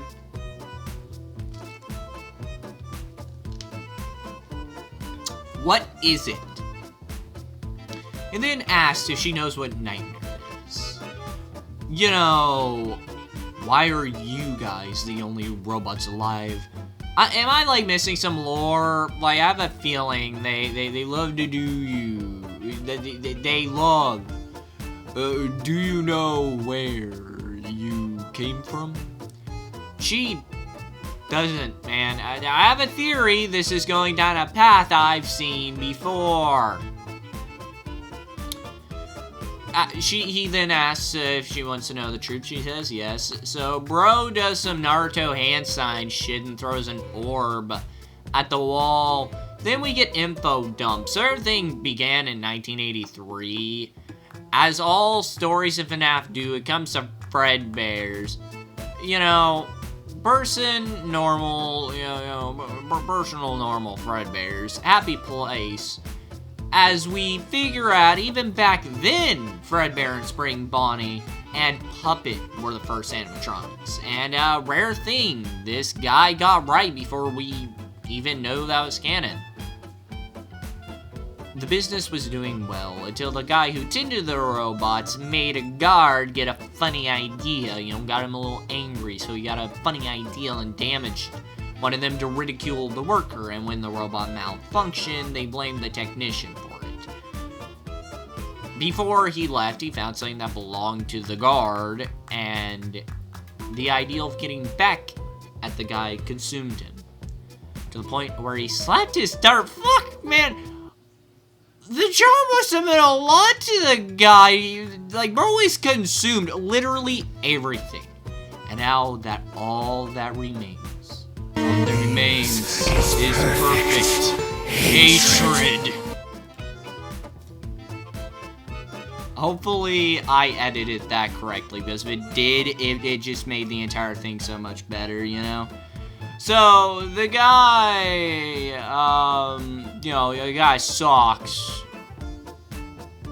snuck into the place, and he programmed the robots to kill the night guard, But to be fair, the guy did kind of lose everything, so, he snuck into the place and programmed the robot to kill the night guard, but something broke, and when the tech guy was trying to fix what was wrong, the thing attacked him and essentially crushed the man to a bloody pulp. So the night guard woke up, and the guy was already dead, so the company hid everything so no one would know it happened. Everyone thought he died, but his soul, pure hatred, kept his soul alive. He then possesses a strange object and absorbed the animatronic parts, creating nightmare, night shit. Anyways, the only thing that stopped him was the fact he couldn't have a complete physical form. The orb could create a physical body, but one last mistake split his soul into 4 parts. I think I see where this is going. 3 parts went into the puppet, Fredbear, and the Spring Man, which each give them personality and powers. Puppet gives life. Puppet, Fredbear teleports in. Penetrates. Or penetration. Whichever one you guys think's funnier. That's the one I said, not the other one. The Spring Man got strength and control. Then the last fragment waited many years until the location they are currently at opened. Puppet gave the others life from fragmenting the already small soul when another fragment connected to Freddy's head. But it wasn't very strong, so it couldn't control him. The soul was imprisoned, then gave new animatronic soul. The already fragmented soul was fragmented even further. Why you are the way you are. Feeling all of it is soul. And bro literally Lord dumped hard. So you know what they say. Show don't tell. Watch. I really do like how he definitely took the show don't tell, but didn't feel like animating everything, so he did a mix.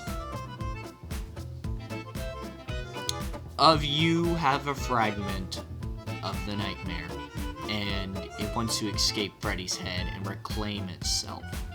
So Chica asks who he is. Probably a good ideal, given who your guide is in the grand scheme of things, and he is a shadow that was formed to watch over you, His job is to simply prevent Nightmare from reforming and becoming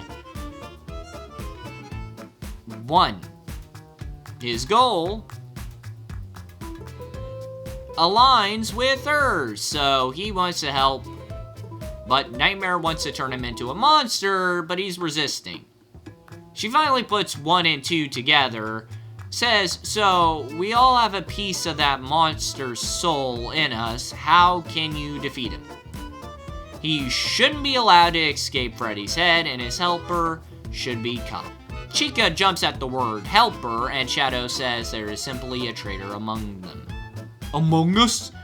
One of them is helping him. She asks who he is, and Shadow simply does not know. But he is certain it is one of you. You need to catch him so he doesn't have a lot of time. Bro's really putting the pressure on, and she says, I'll find the traitor, and he says, you don't need to look. Freddy, here's the gift. Phantom Freddy, she says, thanks for the help, and he reminds her she needs to find the traitor. She wakes up and says, I did it, as we fade to black.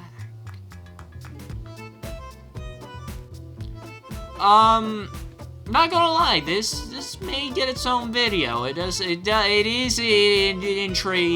It is piquing my interest, but hey, as we say in the world, engagement oils the gears. So you gotta tell me in the comments if you want to see a video where I talk about this goober.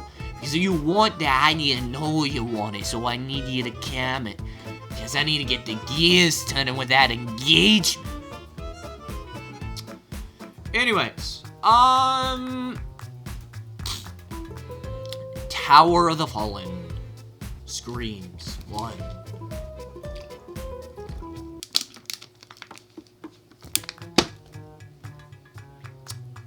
I love water. Anyways, so we open up with some nice woods, outdoorsy, as we get to Toy Chica and Springtrap. She falls backwards, saying, "No more tunnels ever again. I am sick of them for the rest of my life." Springtrap then says, "Well, I have good news. There are no more tunnels for the rest of the way." She says, "Thank you, Scraptrap." He then says, "We have to go through the woods and night will fall soon, so we must find shelter unless you want to go back there." She looks and says, "Over my dead body. Let's go find a shelter." And like that, she is on her way. He is excited and says, "That's the spirit." She spots a few huts and mentions it. And he says, "Too close to the mountain. Let's find something better." They then go over a bridge and, I decide, and he jokingly says, "I decided, you're not ugly, you're ugly and heavy." What the fuck? She then says, "Are you serious right now?" I have to admit, no one can replace your sense of humor. He then says, what type of sense of humor?" He says it very confused. Damn, I don't know, bro fat shamed her for like no reason. We jump to some time later as she asks a question. "You wanted to ask me something in the tunnel, but the Wraith discovered and interrupted everything, so what was it?" He deflects with, "My memory isn't as good as it used to be. Wait, I remember. Why did you want to hit me with a stone?" She then asks, "What do you mean?" He then says, "The situation after I scared you. I know I made a mistake, but I don't need to be punished." Bro was going to fucking stone her. She was going to stone him to death. That's some like fucking biblical shit. She then says, "I don't know what you're talking about." He then says, "I may be crazy, but I'm not naive. I'm always vigilant." She then says, "If it was true, why didn't you defend yourself against me?" He then says, "I trust you. You have no reason to hurt me." She then says, "Wait a moment, I have to confess something. I wasn't completely honest with you. I have a problem. Someone or something is trying to kill me. Say, an entire nightmare army." Duh! He then says that. She then says, "You don't understand. There is a second soul inside me." I don't know how she was created, but she becomes stronger with every negative emotion. Sounds like the average Twitter argument. She gets stronger with every negative emotion. I feel she wants to take me over, and that's what happens when he cuts her off, saying, "You will cease to exist." She then asks, "How do you know?" And he mentions a long time ago, "I visited Puppet's workshop," and he mentioned about, he mentioned theories about you. And she asks if he told him how to get rid of the soul, and he says, "Don't remember. I didn't take what he said into a whole lot of, didn't give him seriously. He was a bit off his rocker." There's a small Toy Chica in like the back there anyways. Say I didn't take what he said seriously, he had a crazy theories about stuff. Why you want to bring him here? Why do you want to bring him here? She doesn't have much time left. I'm losing control more and more. You can tell by the glowing eyes, and he says, so, it wants you to hurt me. It was another soul.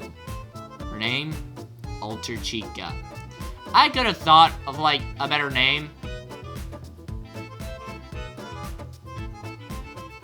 Like, easily. You know what? Give me a minute. I'll brainstorm one. Fuck it. Slender Chica or some shit, since it's stairs. I don't know. Alter Chica, there has to be a better name. Anyways. So, yeah.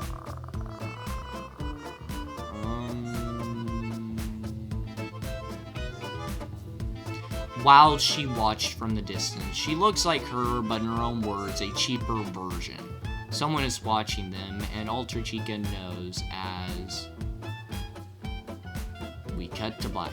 Yeah, I don't get the hate about this guy, even if it's a bit jump the sharky, which is another criticism I've seen, and it's clear he's using FNAF characters as a vehicle to tell his own story, even if it has little to do with the actual story.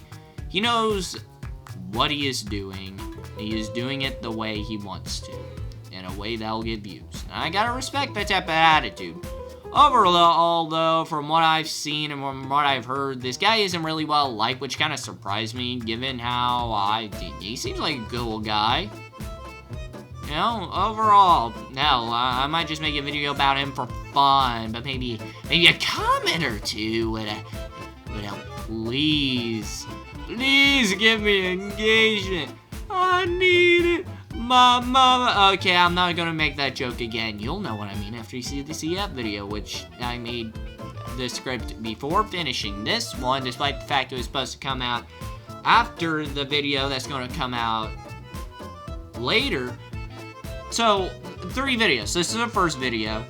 I worked on this one a bit before I worked on the second video that's going to come out later.